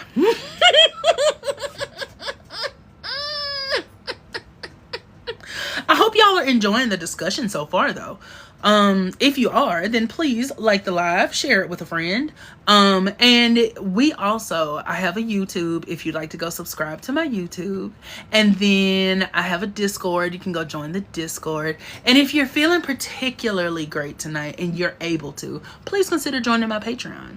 Over on Patreon, you get early access to videos. You get a little bit of behind the scenes info. You get access to our group chat. You get access to our watch parties. So, I mean, absolute purr. You know what I mean? Like, if you're able to, girl, if not, trust me when I say I get it. A like is free. Subscribing to my YouTube is definitely free. You be on YouTube anyway. And you know how I know? Because I'll be watching you. I'll be seeing you. I'll be seeing you at the house on YouTube. And you be watching any and everything. You could be watching me. But, I mean, hey. If you don't want to, that's fine. But just know. I mean,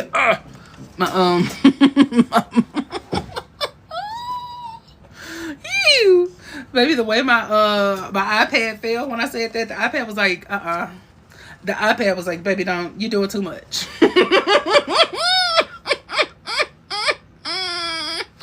Do I astral project into your business? Well, yes. Yes, I do. Yes, I do. And I won't tell everybody about that thing that you did the other night if you just go ahead and subscribe to the YouTube. So I will keep that to myself. However, there is a limited time guarantee on that. So you may want to act carefully. Act swiftly, really. What did you do? You know what you did. You know what you did. And I don't want to put your business out here, but you know exactly what you did.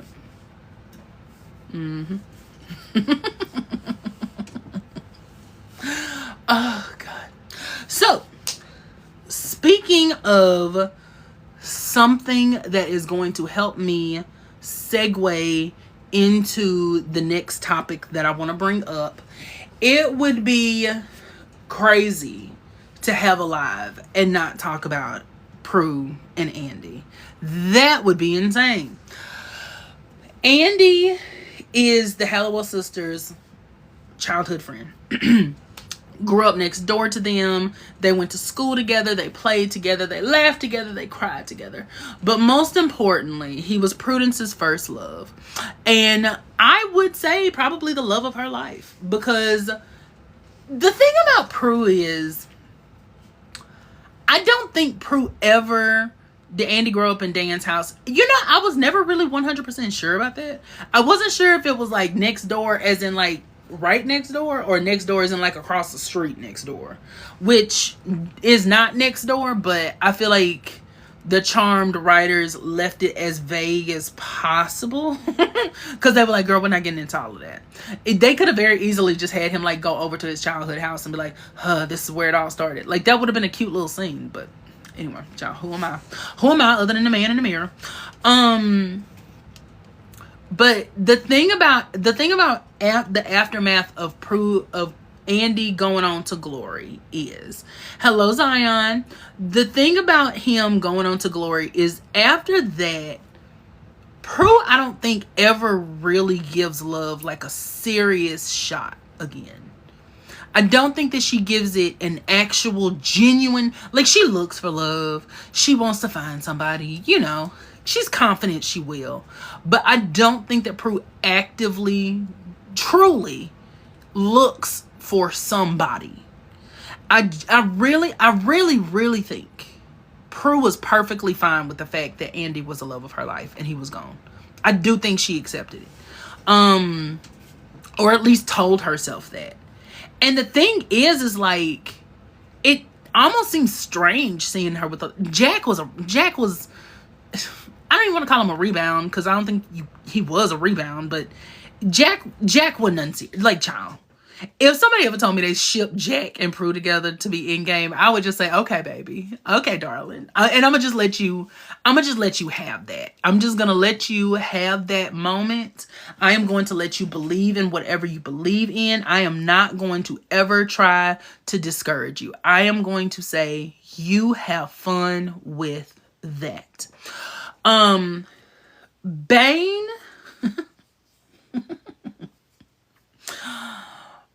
Bane is a character that I think a lot like Phoebe and Cole, and we just talked about this in a video.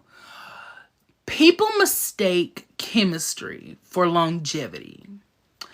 And they think that because two people have a really strong chemistry means that they would make a good couple or a long-lasting couple, and that is not the case.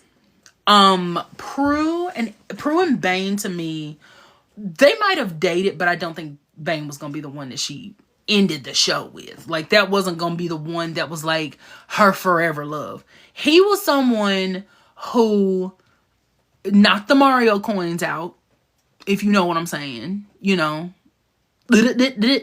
Like, he was giving that real quick. I don't know why I did the Doug Funny / Mario sound, but you know what I'm saying.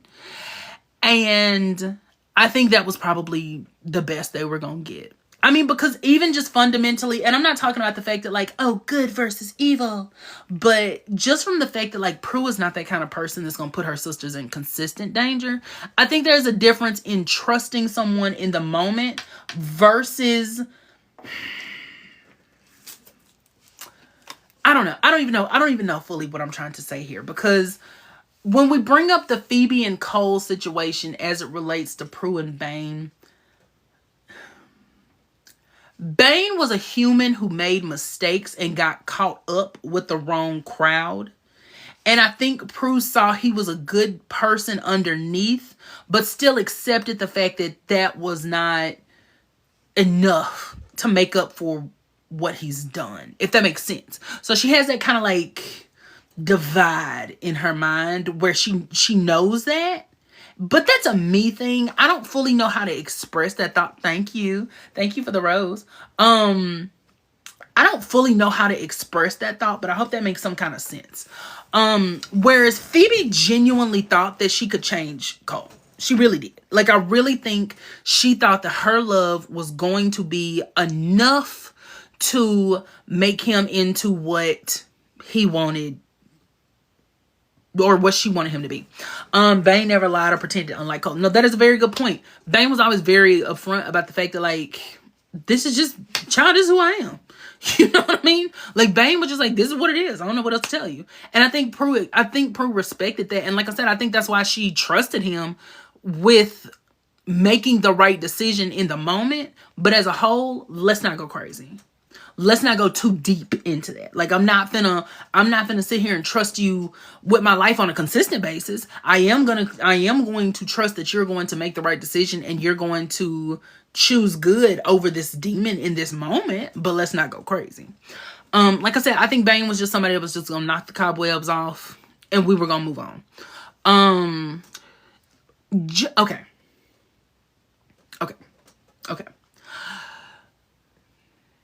I feel like for some reason, and I don't fully know how to explain why, and I've never had a full justification for it, but I genuinely feel like Justin was supposed to be more than what he was. I can't put my finger 100% on it. But I think the fact that they told us about when he was in high school and he had that crush on her and he followed her around like a puppy dog, and Prue was kind of licking it up a little bit. She was living for it a little bit. And then Justin was like, girl, anyway. You know, like she was living for the fact that she had that kind of control over him, because I think that went back to a time in her life where things were maybe not simple but more simple than they were. And so it's like, okay, I know I can't control my sisters no more, but boom, you know, I can control Justin still. That's what I mean when I say, like, even the fact that, like, I just, the fact that he was inviting them to like his family function, things like that, I just feel like something was supposed to be deeper than just that moment. I'm not saying that he was going to be in game. I'm not going to say that. I'm not going to go that far. I'm not going to say that he was going to be the new love of her life. But I genuinely feel like Justin was supposed to be her Jason. That's a really good example. Like how Jason came into Phoebe's life. And even though I feel like I would make them in game, I understand too, hey, Deanna, I also understand that characters sometimes just aren't meant to be. And so sometimes they're to teach us something. And I think Jason taught Phoebe how to be more of in an adult relationship. And I almost think that that's what Justin was supposed to do for Prue. I think Justin was supposed to give her that, like, it was supposed to reignite that drive in her and remind her that she genuinely can have love. That's what I think. I think that he was supposed to be that reminder that, like, he, you know, because I think another thing that's important to remember with Prue is she values, or like her character is very, I'm not going to use the phrase heavily dependent, but I think that her character was dependent on, to a certain extent, the connections that she held with people in her past. And so that's what I mean when I say, like, I think he was supposed to kind of be that step in for Andy, to be like, oh, she was also with him in high school, but she had a different relationship with him because they weren't necessarily friends. He had a crush on her from afar. So it wasn't like with Andy where they were deeply in love. It was more so, you know, this unreciprocated thing. And so how are we going to navigate that as adults? And so it's like, that's what I mean when I say, like, I wish they would have gone further, but I think they just didn't care, if I'm being 100% honest. Like, I think once they knew Prue, the writers knew Prue was not going to be there past season 3, I really genuinely feel like they were just like, girl, we're not doing all that. You know, like, why expend that kind of energy, child, if we don't have to, if there's not going to be any payoff to it. Which I'm on the fence about. I mean, I still would have done it, but I mean, hey, who am I? I'm just a fat man in his room on a Saturday night talking about Charmed. So it's like, this is so crazy because I just started rewatching this, haven't seen anything about Charmed in years. I mean, here we are. It's like magic. You could almost say I cast a little spell to put me on your For You page.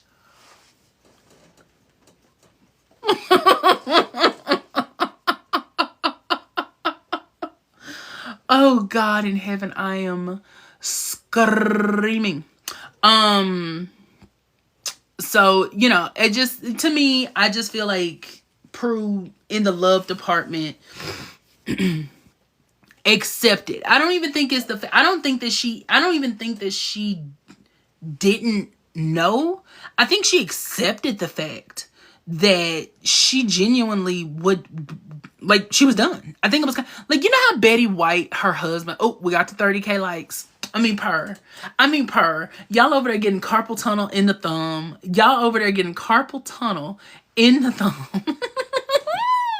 Liking this live. So thank you for getting us to 30K likes, baby. Purr. Let me finish this thought and then we'll do our improv. So for the people who may be new in here, we decided that at 30K likes every live, like if we get to 30K likes, then we'll do a little improv moment. So because, you know, your boy low-key wants to be a voice actor, so purr. Excuse me. So but yeah, I think Prue actively accepted the fact that, like, Andy's gone, child. It ain't. Hey Ryan. I think she just kind of actively accepted, like, That's it. That's the best it's gonna get. I brought up Betty White to say, you know how when Betty White's husband, I think her last husband, because I think she was married more than once, but like when her husband passed away, she was like, girl, that's it. Betty White was like, girl, that's it. I'm good. She was like, I found the love of my life, child, and he in the ground now. So Andy was so boring though, low key. I mean, so was Prue, low key, quiet as it's kept. She loosened up, but I mean, so was Prue. It's not exactly like she was misadventure. So, because if Prue hadn't been a witch, you know, Mama probably would have been hawking them, whatchamacallits. And even in that, I mean, like, you can be opposites and, you know, still find love. But yeah, no. So, in that, they were evenly matched. Okay. So, for this cute improv moment. If you've never heard me do, boring can also mean stable. That is true. That's if you've ever watched Buffy. I think that's a big part of why Buffy and Riley did not work out, because Riley was stable and Buffy did not want stable. Buffy wanted unhinged. And unhinged is most definitely what she got on multiple occasions. She got as unhinged as it could possibly get. So, you know.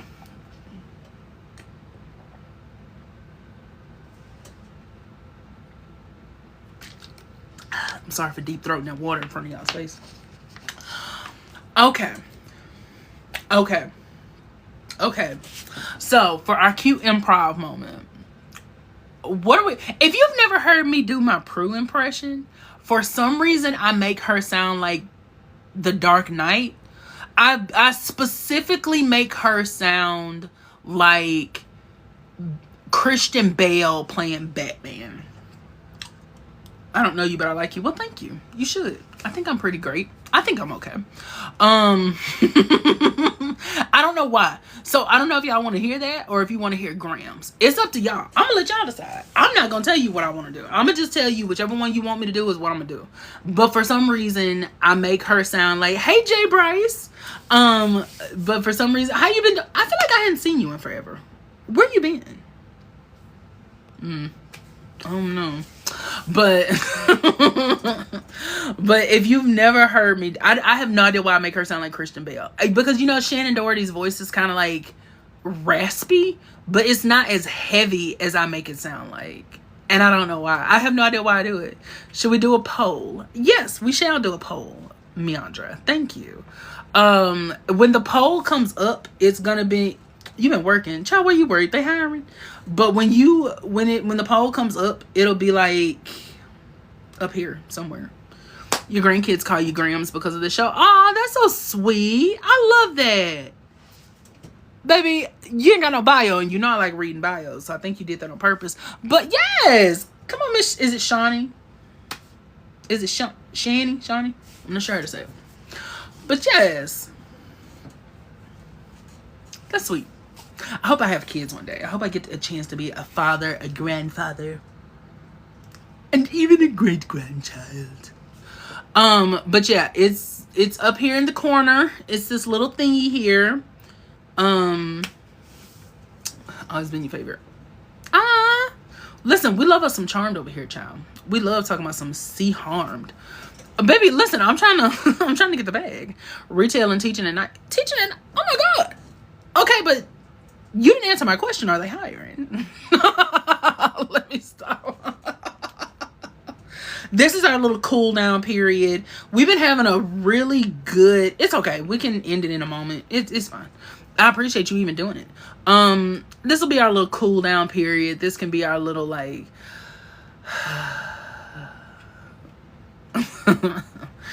but yeah, I think we've been having a good live so far. We've talked about a lot. I feel like I've kind of gotten everything that I want to talk about. You know what? Okay, so after we do the little improv moment, excuse me, maybe we can have a little discussion about like what I think her life would have been like.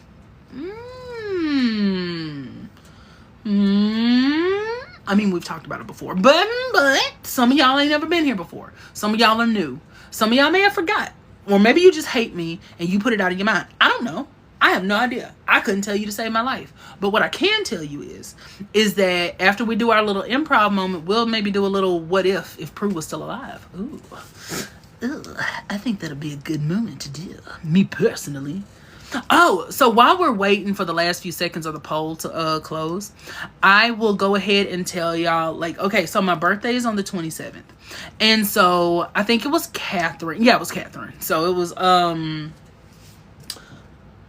was Catherine that said that it looks like Prue won by a very small margin. That is so interesting. Wow. But my birthday's on the 27th, so Catherine suggested that we watch, and I'll be 33, and so Catherine is one of our coven members, and she suggested that we maybe watch like the 33rd episode of shows that I like. And so I was like, oh, that sounds perfect. So in the week leading up to that, we're gonna do like a little watch party for different shows. So we're gonna watch like the 33rd episode of Charmed and Steven Universe and Buffy. I was gonna do American Horror Story, but that is not friendly for TikTok. What else did I choose? Star vs. the Forces of Evil, Steven Universe. I'd have to look at it, but I'm gonna do an announcement about it. So we're gonna start next Thursday, and then it's gonna go from that Thursday until my birthday the next Thursday. So we're gonna have a week of lives. We're just gonna have a week of that, and I'm gonna be doing a little kickback type situation with my Patreon subscribers. So if you wanna, be a part of that, then please head on over there. We're gonna start at 7 next week. So our live schedule next week is gonna be skewed a little bit because we are gonna be, trying to do that. House of the Dragon comes back tomorrow. So just so y'all know. Okay. So all right, so y'all give me a scenario. So it's time for the improv. Since we hit 30K likes, it's time for the improv. Y'all chose Prue's voice. What's the scenario? That's the question. Because I don't know.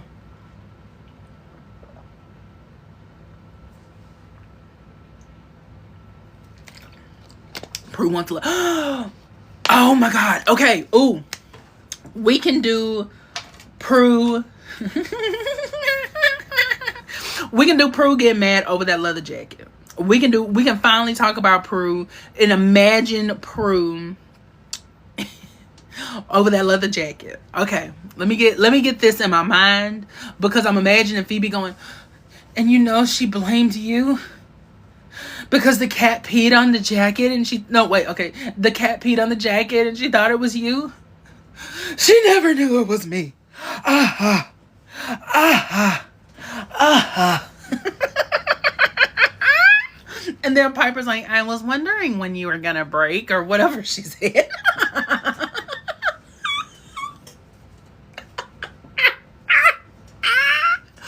Okay, so I'm finna do my Prue. Okay. Let me get it in my head. Okay, let me get what I want to do in my head. Hold on. Because I'm imagining Phoebe gaslighting this lady. I'm imagining Phoebe like 100% just like gaslighting this woman. So it's like, okay. Oh my God. I'm finna actually start laughing because every time I do the Prue and it sounds like Christian Bale as Batman. Okay. Okay, wait. Let me get some clothing, because I really want to be in the fantasy with this. I want to be in the fantasy. So let me. Okay, wait. Y'all ready? Okay. Y'all don't laugh, please. Y'all don't laugh. Okay. I mean, you can, but just like give me a minute. Oh, this smells so good. Ooh, it really does last. God, that smells good. Okay. Hey, Piper, Phoebe, do you guys know why my jacket is pissy?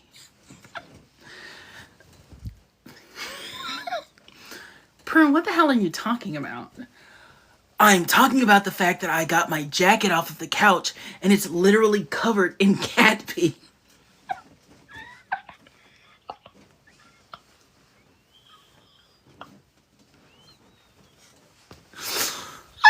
Wait, okay. Prue, I didn't even know your jacket was downstairs. Why are you asking me about this? Well, because the last time I saw it, you had it. Because you said you were washing it or something, and I told you not to put it in the dryer, so you just put it on the couch. Phoebe, am I remembering? No, Phoebes. She would call it Phoebes. Phoebes, am I remembering this wrong? It was Kit, you don't remember? Well, I'm not saying the Piper peed on it. Anyway, okay. And so it's like, and she's like, Piper, I do think that you probably left the jacket down here because I remember that discussion. Phoebe, I literally have not seen her jacket in like 2 weeks. I didn't even know. Why does she even have a jacket? It's the middle of July. Why would she have a jacket laying out anyway, especially a leather one? You know that I like to wear these because they are an outfit accent. It has nothing to do with me actually being warm. Sometimes I feel like I'm gonna pass out, but you have to do what you have to do for fashion, Piper. But I guess you wouldn't know that. Ow, are you trying to say that I'm not fashionable? I'm not saying that you are fashionable. And then Phoebe is just the whole time like, because Phoebe knows what she did. Phoebe knows exactly what she did. Phoebe knows that she is the one who had that jacket and Kit peed all over it. And she knows that she's the one who did it because she had it in her room. Kit came in her room, peed on the jacket, and then she took it downstairs and she just put it on the couch and just pretended like, girl, that ain't got nothing to do with me. She just walked away from it. And Prue was like, okay, so Piper, I know that we're magical, but you're gonna tell me that my jacket just walked downstairs by itself and got peed on. Well, it actually might have. We don't know. Demons have done stranger things to us in the past. And again, Phoebe is just sitting there like, girl, I really got this lady's jacket pissy and I ain't saying nothing. And Prue was like, do you know how much money I spent on this jacket? I spent more money on this jacket than you probably have in your wallet right now. And she's like, hold on. I am not Phoebe. I have a job and I have money. And Phoebe's like, whoa, what did I do? And then like they both kind of look at her like, girl, don't get into this. And Phoebe ain't finna push it too far because she knows what she did to contribute to this. So Phoebe is not gonna go too far in trying to get nothing started. So she just goes back to drinking her water. She's just like, this ain't got nothing to do with me. And Prue is like, Piper, if you don't pay to get this dry cleaned, I don't even... do you have enough money to get it dry cleaned? If you do, then you need to get this dry cleaned because you are the one who did this. Prue, I don't know what happened, but if you keep on, the jacket's going in the trash along with you. Oh, really? Is that how we're going to do it? And then they squabble off screen. Listen... I can't go on with that no more because the way I'm sitting here laughing in my head, playing this out, I am literally sitting here playing out like Piper trying to just walk to the kitchen to go get some yogurt and then like some plain sugar-free, calorie-free, lactose-free, food-free yogurt, and then Prue walking behind her and being like, oh God, it's so cold in here. And Piper don't even like address it because Piper already knows where this is going. And so then Phoebe is missing and she's just like, did we forget to pay the gas bill again? And then she's like, no, we didn't forget to pay the gas bill. I just don't have anything to keep me warm because it's really cold in here. And then Piper's like, if you bring that jacket up one more time, I swear to God. And then Prue was like, you swear to God, what? What's going to happen, Piper? And then Piper's like, Prue, just drop it. Okay, we had to... We didn't throw the jacket away. I took it to the dry cleaners, even though I'm not the one who had anything done to it in the first place. It was probably Phoebe. And then Phoebe's like, I didn't do anything, I promise. And then she's like, oh, Piper, please. You were the one who had the jacket. You and I both know that. You and I both know that you always hated this jacket because you wanted one just like it. And I didn't get it for you for Christmas. And then she's like, Prue, I could literally go buy that jacket right now. And Prue was like, you could go buy that jacket right now. With the money that you have access to, you could go get a jacket just like the one that I have. And Prue was like, and Piper's like, Cause she knows Prue is right. She's not even, let's not go crazy. Let's not go insane. She knows Prue is right. So she just gets quiet. She's like, exactly. That's exactly what I thought. Mind you, Phoebe is over here eating her Special K. Phoebe is over here eating her Special K. She is drinking her orange juice. She ain't got nothing to say because she knows that she is the reason that Kit pissed on that jacket. Prue is going on a rampage, being just like the most passive aggressive she can possibly be about this jacket for weeks on end. She goes and gets it from the cleaners and she's like, God, I finally got my jacket back. It's so nice to have it. Do you want to see it, Piper, to see how it turned out? And Piper's like, I don't care how the jacket turned out, Prue. Are you sure? Are you positive after everything you did to get it clean from what you did? Oops, you didn't do that, right? Prue, I did not do anything to your jacket. And then it's like, Piper, please. It's been weeks now. You can stop lying about it. Okay. The delusion is having me have a discussion with myself now as these characters. And I just can't. Because, baby, the way I could keep this up, I love setting the scene, and I was having fun setting the scene. So I'm telling you, baby. Well,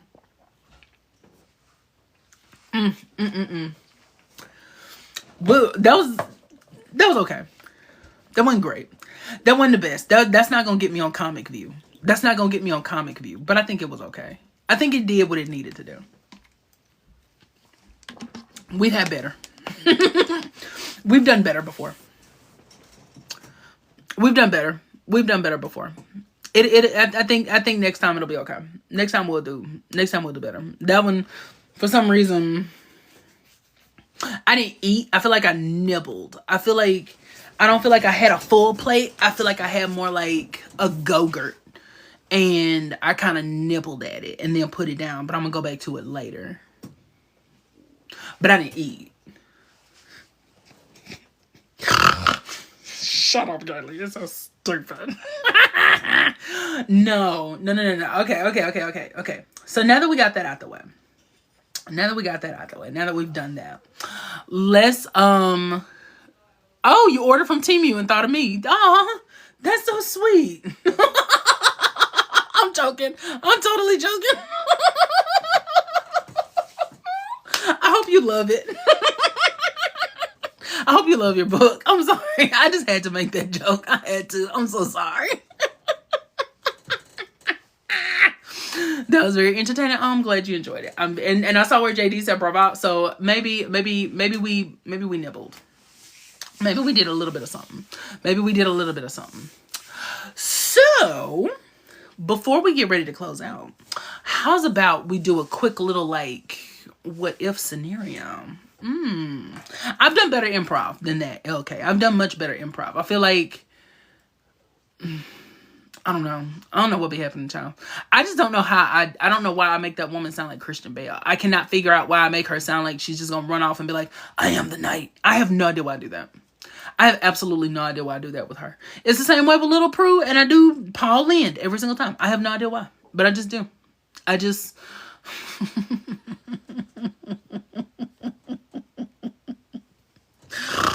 oh God, I'm screaming. Thank you, Troy Nell. So let's do a quick little what if scenario with our Prudence Elizabeth Aloysius Hallowell. So Prue never said that the Charmed Ones came first. She never said that. Piper, but you know what though? That's another thing. Thank you, Leia. That's another statement though, where I think Piper, I don't think, to our knowledge, let me double back and say that. To our knowledge, Prue never said the Charmed Ones come first. That was not something that ever came out of her mouth. But I think that Piper perceives Prue as a person who would say that. If that makes sense. Because she felt like Prue had such a grip on them that I think that she, in her mind, trying to emulate Prue. I don't even think that, I'm gonna be honest with you, I don't think Piper was just trying to emulate Prue in that moment. I think Piper was trying to emulate confidence. And I think that she was trying to emulate assertiveness. Like, I think that's a big part in that. She saw Prue as a confident person. She saw Prue as a leader. She saw Prue as someone who would say something that could, like, make you get in line. And so I think that's why she made that up. Like, that, hey, Haley, that was Piper's biggest, like, you just made that up moment. And I think that's why. That's how she views Prue. So it was like, from an audience perspective, because even Phoebe was looking at her like, what? Phoebe was shocked. And not just because it sounded stupid, but I think it was because it was like, girl, what does that even mean? And so, like, when her excuse that's it worked when Prue said it, it was like, I'm not even addressing that because you're not a girl that ever said that. So, yeah, I think that's just another little look into Piper's psyche and how she is processing Prudence's, unalivement. Oh, excuse me. My God. So, here's something that I think they would have done going forward with Prue. One thing we talked about was Prue accepting that she's no longer her sister's protector. I think that would have carried over into season 4 and into the Source storyline, because genuinely I think going up against the Source, I think would have been their biggest test of working together, especially if he took Prue's powers. Let's just say hypothetically that the episode works the way it did, and the Source still goes to the Hollow so that he can take their powers from them. I genuinely think, especially if Phoebe had been the one that was left with powers, we would have seen them have to work together in a way that they haven't before. Because yes, Cole/Balthazar was dangerous, but now we're going up against the source of all evil, who also has their powers. So it's not going to be just like, okay, well, Prue can do this, and then, the power of one is going to, put the demon to the side. Like, no, they're genuinely going to have to rely on each other. They're going to have to be there for each other. And I think that would have been, especially with the Source being gone, the first time we really see Prue let her hair down and say the threat is gone. Because I think that's a big thing to keep in mind for season 5. Because I know a lot of people don't like season 5 because they say, like, that's when it got cartoonish. That's when it got, kind of like silly and whatever else. And it did. But that's also because the big threat was gone. And they didn't have to look over their shoulder anymore. I mean, yeah, they did, because demons would still attack or whatever, They're never going to just be free. But they could enjoy life because there wasn't an organized threat after them anymore. There wasn't an entity that was leading the depths of the underworld to come and attack them. They didn't have to worry about that anymore. So I think in a world where Prue didn't have to worry about the Triad, didn't have to worry about the Source, and could just kind of focus on her life, I think that's when we kind of would have gone on that healing journey with Prue. Not just her choosing to put her career, her chosen career first. Not just her choosing to go on dates and things like that. But I think once the Source was gone fully, that is when we would have seen Prue start on her healing journey. And I think had they done the whole Cole and Phoebe storyline, that would have been, I think, the last big test between her and Phoebe. So the Source would have been her last hurrah, kind of like into the world of being her sister's protector, because she doesn't have to anymore. But if, let's say, Phoebe turns evil, I know some people are like, Prue would have grabbed Phoebe and she would have turned her good and whatever else and blah, blah, blah, blah. I am going to say that a good indication of what we would have gotten with Prue would have been Piper when she just did not give a fuck. When Piper was making potions to vanquish that lady, when Piper was trying to poison that woman, blow her up, Piper did not care. She said, "This is your garden variety poison." And when Paige was like, "So we're gonna poison Phoebe," and Piper was like, "Girl, I mean, isn't that what I just said?" Like, I think, while I don't think Prue would have gone in guns blazing like that, necessarily just because, like, oh, it's Phoebe, I think in her mind she wouldn't have had a place for it, and she would have turned to what she knows, magic. She would have turned to, we're gonna go, and that's the other thing too. Piper turned hers inward, and she really started focusing on like her shortcomings. Whereas I think Prue would have almost seen it as like a hostage situation. Kind of with the way Paige was looking at it. Like, we have to save her. And Piper was the one that was like, she did this to herself. I think it kind of would have been a situation like that where Prue would have been like, Phoebe, like I said, she still sees Phoebe as a baby. Almost. And so her mindset would be, we have to save him. And the big, I think, conclusion to like their arc in that sense would be Prue accepting the fact Phoebe chose to do this. This wasn't something that she was driven to. This wasn't something that they did manipulate her, but this wasn't something that someone made her do. A spell wasn't put on her. She wasn't given a potion. She, wasn't whatever. She chose to go with him. And that would be that last big time, I think, in the show where we would see her not see Phoebe as an adult. And then, no, I don't know how long the show would have lasted after that, because I kind of feel like they probably would have ended it around season 6 or 7. Probably 6 though, just so they could end on a better note. But anyway, and I could see Prue and Phoebe's relationship healing through the fact that they're able to see each other through different eyes. Like, Prue would see Phoebe as an adult now who makes her own decisions, and then Phoebe would understand, like, I know Prue is gonna catch me, but I can't keep putting myself in the predicament to be caught. And that, because I love when Phoebe gets a job, even though I hate how Phoebe gets a job.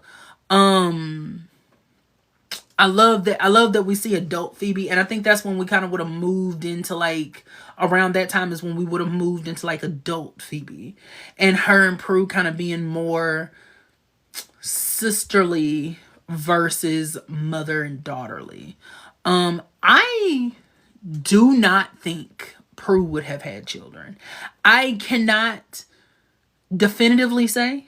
We will never know. But I do not think that Prue would have been a mom, a biological mother. I really don't. I do not think she would have. I do think she probably would have found like a protege or something like that. I think she would have been a very devoted aunt. But as far as like her choosing to be a mother, I think Prue would be a good representation, especially in a show. Like, okay, I am not a woman, so I can't speak for women when I say this. I'm speaking fully from an outside perspective. Prue, I think, would have been a good representation to show its female viewers you can be complete without having a child. You know what I mean? Like, in a world where even Charmed itself kind of pushed, I think, the narrative that you're complete once you have that child. And even though, like, they have parental issues, mommy issues, daddy issues, whatever, the way the show ends is like, well, look, everyone's got a man and they've got a child. And so they're finally happy. They can finally be a family and they can finally be free. I'm sorry. I just always love when Jeremy did that because he was so extra. Do you think a chair can stop me? Do you think a dresser can stop me?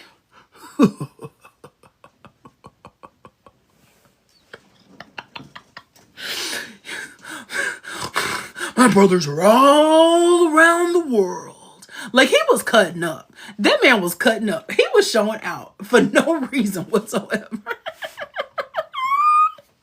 You will never stop my kind, and you will never be free.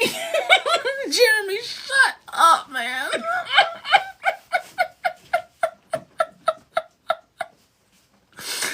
Anyway, but no, that's kind of how the show ends, is like, they've got men and children now. Oh my God, they're finally whole. They're finally full women. They can be happy and live lives and be people. And it's like, I think Prue would have been a very good perspective of like just enjoying your family, enjoying your life, especially if you work hard to get it. That's the other part about it, is like, Prue worked very hard to become an established, well, I say worked hard. She worked to become an established photographer. Let me double back and say that, because there I go trying to make it seem like Prue just went out of her way. Girl, our girl got some lucky hits. Let me double back and let me correct myself. Our girl got some lucky hits, and she became a good photographer, not renowned. She became a known photographer. Girl, she became a photographer. Thank you, Lamont. Girl, she became a photographer. Okay. Anyway. And I think that because that was something that she was passionate about, but she never had a chance to pursue. Like Leia said, I could see her being a world traveler. I could see her being a world-renowned photographer who chose to go to these different locations to, to take pictures of this person and this place and this thing. And, I could see her doing like photojournalism, things like that.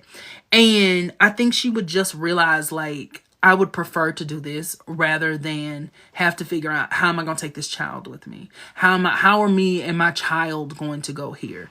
And I think especially as the series ended and we kind of saw like how their lives progressed, they would be free to do it, because by that point, whatever their final battle is would have been fought. The source is gone, the triad's gone, girl, we good. And I could just see her going around the world and exploring and finally being able to see the things that she never got a chance to see. And I love that. I love that for her. I absolutely love that for her. So that's what I adopted at an older age. I could see that, or I could see her being like, I could kind of see her maybe being a foster mother.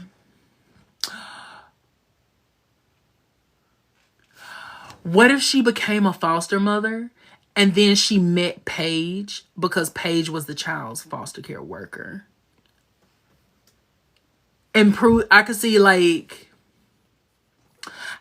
Prue being kind of like looking at Paige and being like, you look so familiar. Do I know you from somewhere? And then Paige being like, I don't think so. I mean, you look kind of familiar too, but... And then they just have that moment where they sort of look at each other. Girl, that would eat. Oh my God, that would eat. That would eat. That would absolutely eat. Now, I am going to say this. If I had a world where Prue was still alive, and from a writing perspective, I had no intention of taking her out, I almost feel like I would make her Victor's daughter. And the reason I say I would make her Victor's daughter is because then you can go into, because then I probably do like a little novelization sequel or something like that, and have it be where like, that way the power of 3 is not threatened. Right? The power of 3, you don't even have to worry about like, how is this finna work? How are we finna figure? You ain't got to worry about that whole aspect of it, because I think their story in that scenario could write itself.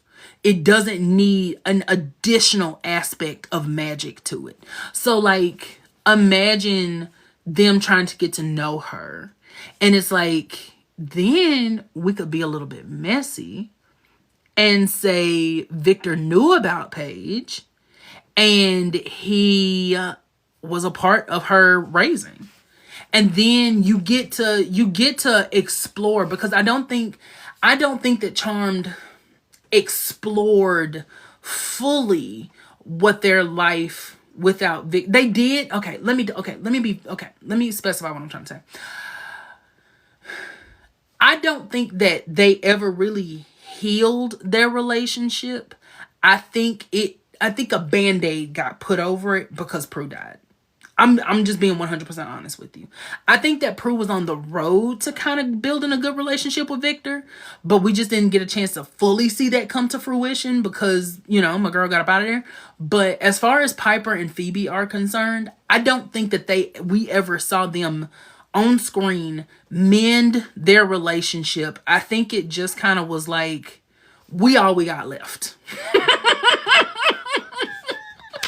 You see what I'm saying? Like, I genuinely feel like it turned into, Prue is gone. Girl, we need to let that go. Life is too short to be holding on to what happened in the past. Let's just live in the now. And because of that, I think they never really got a chance to like hash it out. And I'm not talking about season 1. I am not talking about We All Scream for Ice Cream in season 3. I am talking about a full-on, this is how this affected me. And I know they did cute moments in the later seasons, right? So they had moments, they had episodes. But I am talking about a full arc. I am talking about like, if it's in show form, about 5 episodes. If it's a novel, I am talking about 2 novels maybe dedicated to this, depending on how long they are. So I am talking about like in a universe where they meet Paige, but Paige is Victor's daughter and not Patty's. And she's still their half sister, but now it's by him. They find out that he was a part of her upbringing, but not theirs. And he just never told them about her because maybe he was embarrassed to say that he was there for her and not them. You see what I'm saying? It causes like all the progress that they've made. It could go back and be like, well, now we have to do this work again because now you lied to us. It's not even just that you haven't been whatever. Now you've lied to us our entire lives. But that's when so would Paige be a main side like Daryl or recur? I would have her be main. Because she is their sister. I would have her be main. And she could be that outside perspective where like, because she's not magical, she doesn't have that same level of like involvement. So she can kind of be like the POV character along with Daryl, but like more than just coming in every now and again. It could kind of be like girl, they did what? Because Daryl didn't want to know. Daryl didn't care about what them demons was doing. Don't talk to him. Don't tell me on a Sunday what they did. I don't care. That ain't got nothing to do with me. But Paige will be interested, but it would be like, oh my God. And then you could kind of be like, girl, I'm glad I ain't got to deal with this. And then maybe like demons are doing reconnaissance on them and they see that Paige is their sister and they just assume that she's a charmed one. You know what I mean? So then that puts her in danger. And then that can be a little bonding moment for them because she sees that they're going to come for her the same way they come for each other. You see what I'm saying? Oh, and what I was going to say too, when they try to pull the card on Victor about you didn't tell us about Paige, then we could kind of get into his history with Grams. Now, you may be thinking to yourself, if Paige is not Patty's child, what would Grams have to do with it? Well, imagine Victor couldn't save those 3 from Magic and from Penny and from whatever else because Penny is Penny and she goes headfirst into everything and she doesn't let anyone make decisions on their own. And so he knew that he couldn't stop them from becoming the charmed ones one day. But because Paige is solely his child away from them, he knows he can protect her. She's not magical, but if she gets to know them, she could be in harm's way. And then, just like in season 1, when he stands in front of them and they have their powers, and he's telling them, like, you have your powers, you're going to fight together, and then you'll die together. Now, they're putting Paige in danger, and he's saying, this is what I was afraid of. And then we get into, like, what are you talking about? And he's like, the same way you're mad at me for lying about Paige, you're not mad at Grams for keeping magic from you and lying about who you were. And then we can get into the hypocrisy of, okay, well, she was trying to protect us. She was trying to this and that. And then Victor could say, well, I was trying to protect Paige. And imagine he says that and everybody's just kind of standing there like,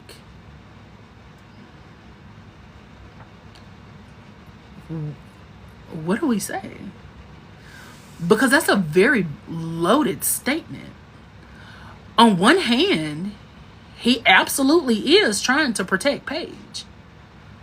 And on the other hand, you're trying to protect her when you walked away from us. And baby, all I'm saying is the drama that could unfold from then. My God. My God. My God. And that's all I'm gonna say. We ate! Oh, we ate that up. My God, that was a good one. That was a good one. I felt that in my soul. I felt that in my soul. Oh, God.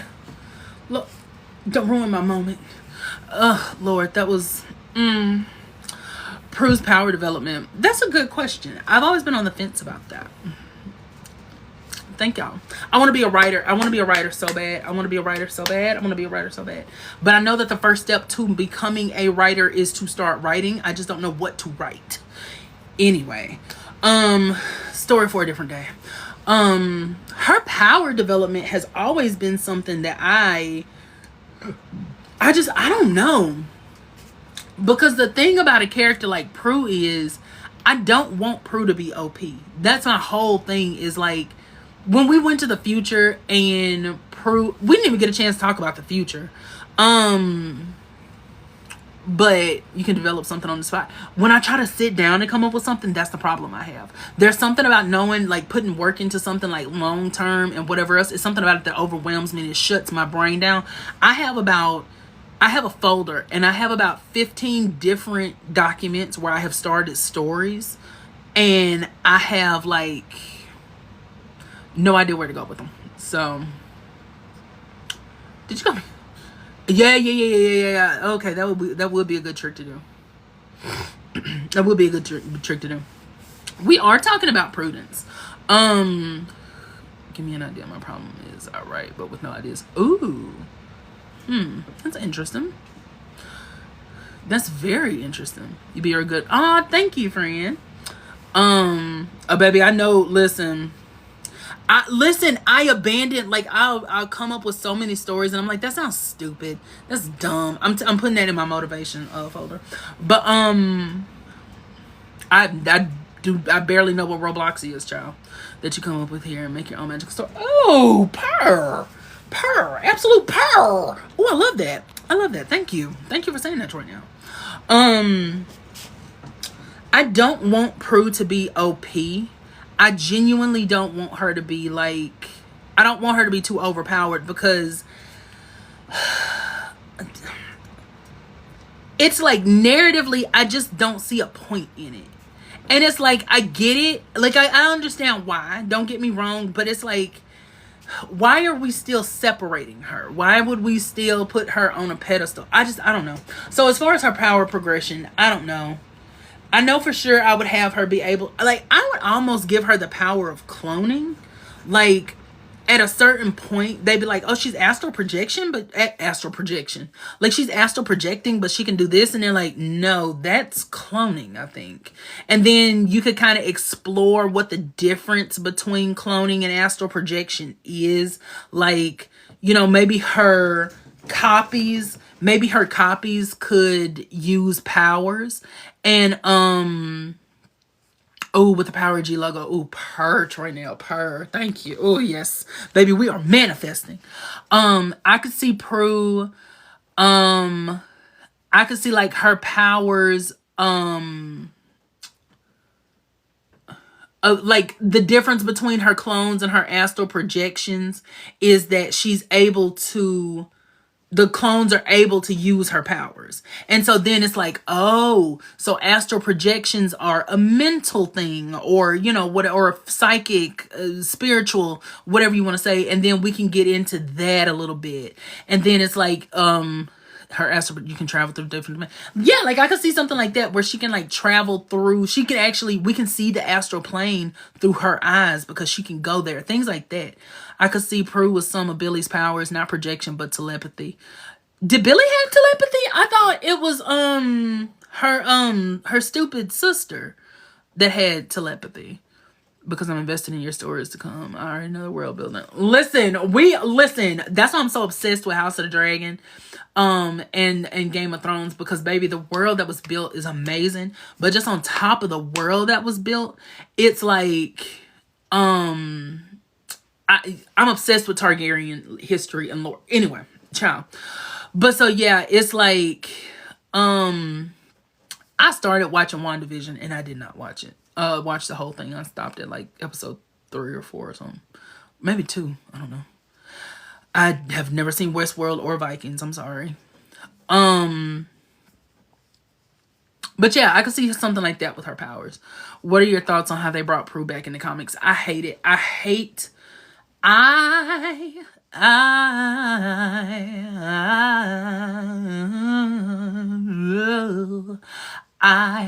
hate patience, and I hate the way they brought my girl back in that story for so many different reasons.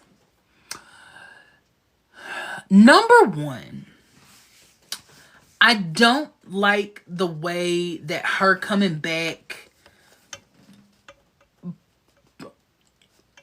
points out the fact that Paige is there because she, in the power of 3, because she died. I hate that. I just feel like that is something that is very, it's a slap in the face after everything that they've gone through as a family to bond and whatever else.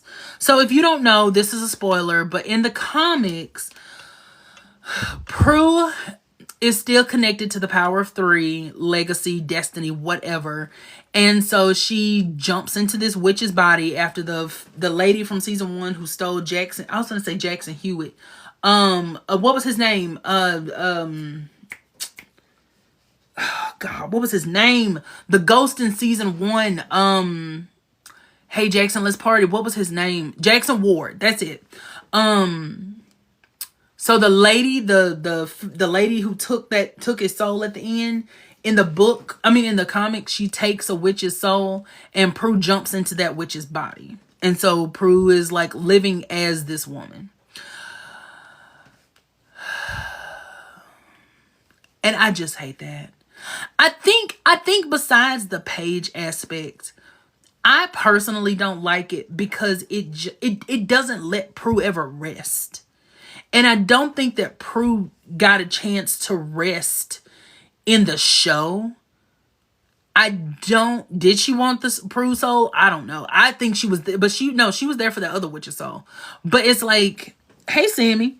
But my thing is just like, even on the show, Prue never got a chance to know happiness. Prue, not true happiness. She always was in some kind of turmoil. She was always something. She was always fighting. She was always like, Prue never got a chance to enjoy peace.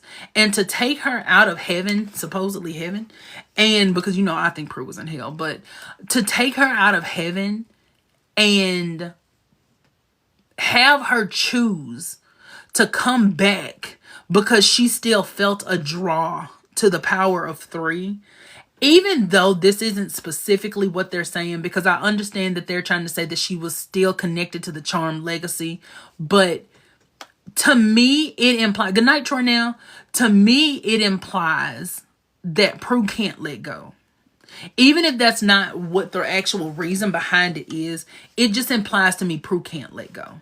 Like, she just always has to be doing something. She has to be fighting. She has to be, and it just makes me sad for that character.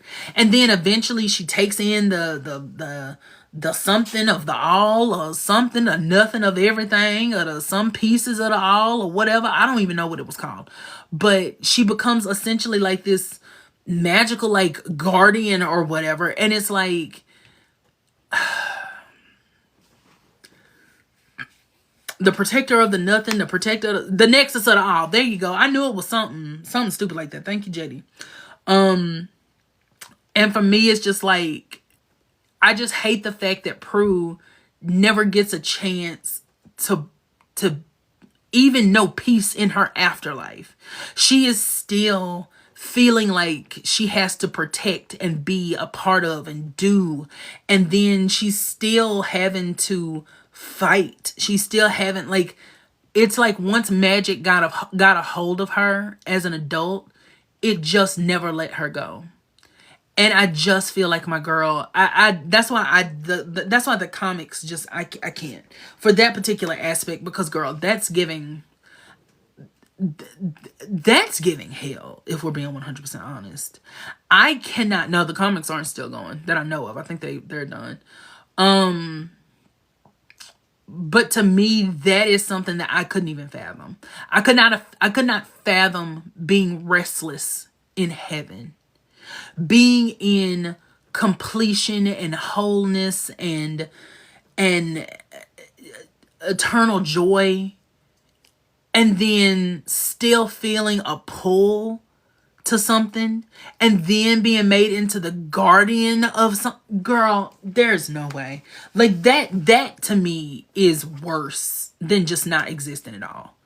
To me, that is worse than not existing at all, because it's just like she is eternally, she's never meant to have any kind of peace at all, as opposed to Buffy feeling like being brought back was hell. Oh my God. Oh please. Oh God. That scene when she tells Spike about being in heaven and how she felt God, and oh Jesus, and just like almost the monotone, dead behind the eyes type situation that she has.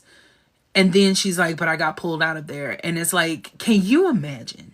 And this is for Prue or for Buffy. Can you imagine being in a place of peace,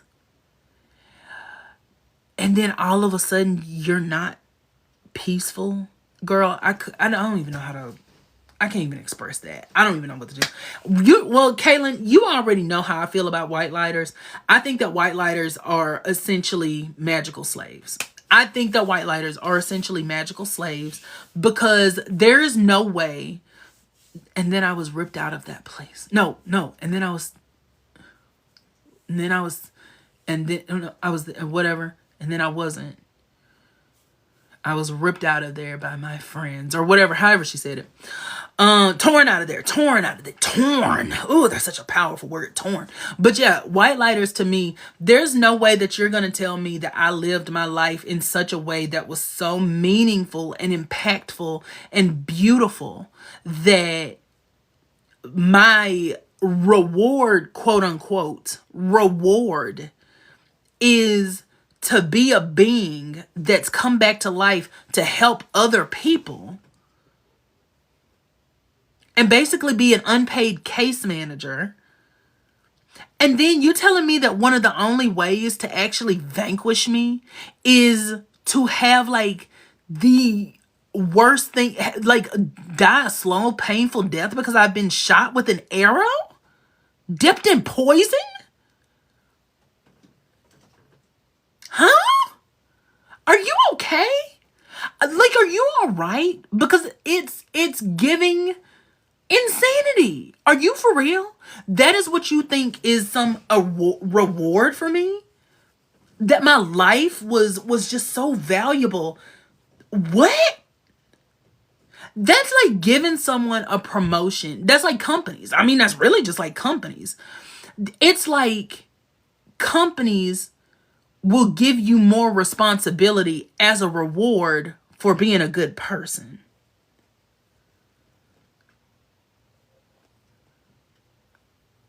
Huh?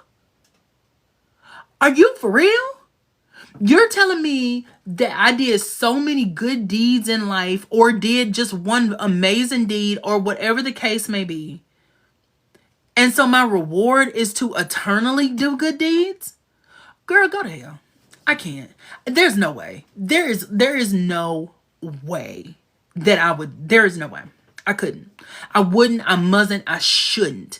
There is no way that you are going to tell me that that is a reward. There's no way. And it really, I'm telling you, it really does give, bye Jerry, it really does give New Age company. It really does give New Age company, like, we're just going to give you more and more work to reward you for the good work that you've been doing. Girl, bye. Goodbye. And then you're going to tell me that white lighters and witches can't be together? Girl, go to hell. You gonna tell me I can't even get my dilly wet? Because I was gonna say she. Because this person is a witch. Bye. Goodbye. There is no way. Girl. Anyway. Compassion fatigue. Yes. Secondary trauma. And you just doing that with no reprieve. Mm-mm. Mm-mm. Mm-mm. I'm Gucci. I'm Balenciaga. I'm Coogee down. I'm not doing it. I'm not featuring that. Anyway, all right. I think we covered a lot tonight. I think this went well. I think that this went great. I think this went really, really good. Thank you all for hanging in here with me. Thank you all for sitting through my little analysis of Prudence Elizabeth Aloysius Hallowell. This is the first in a little series that we're gonna do, and so I'll tell y'all when we're gonna do the ones on Piper and Phoebe and Paige, and then if we're gonna go past that, because I don't so, but I will definitely be letting y'all know when we go into that. It may be after the birthday stuff. I think it's probably gonna be after my birthday stuff, because I don't want to get super invested, and I don't want to get like put too much on myself in between that time. So, but I might, child, because that's just how I am. I have seen the reboot. I have a lot of thoughts about that, actually. But yeah, this was a good live. Thank you, hussies. Thank you. Thank you for being here. And oh yeah. You want, yes, your vacation. I completely forgot. So yeah, we are gonna wait. We're definitely gonna be waiting. Good night. Definitely do this whenever turn them. And that's so true. That is so true.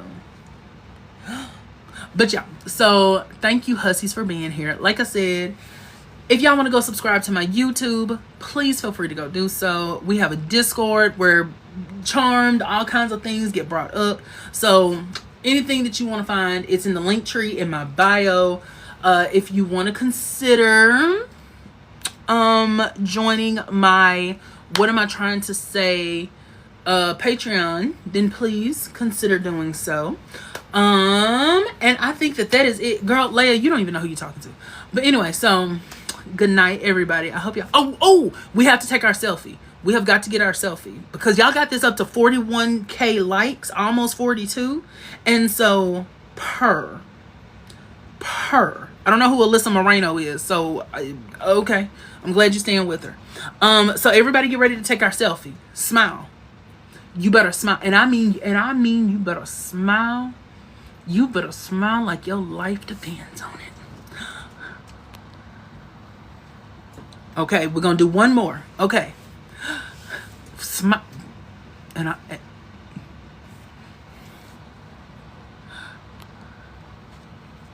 Leia and JD, it had to be my children. It just had to be my children. All right. Good night, y'all. Y'all have a great Saturday. I'll see y'all tomorrow for Sister Wives Sunday. And then we might have to do Sister Wives Sunday a little bit earlier, because House of the Dragon is coming on tomorrow. So, but anyway, so I'll see y'all later. I'll see y'all tomorrow. Bye.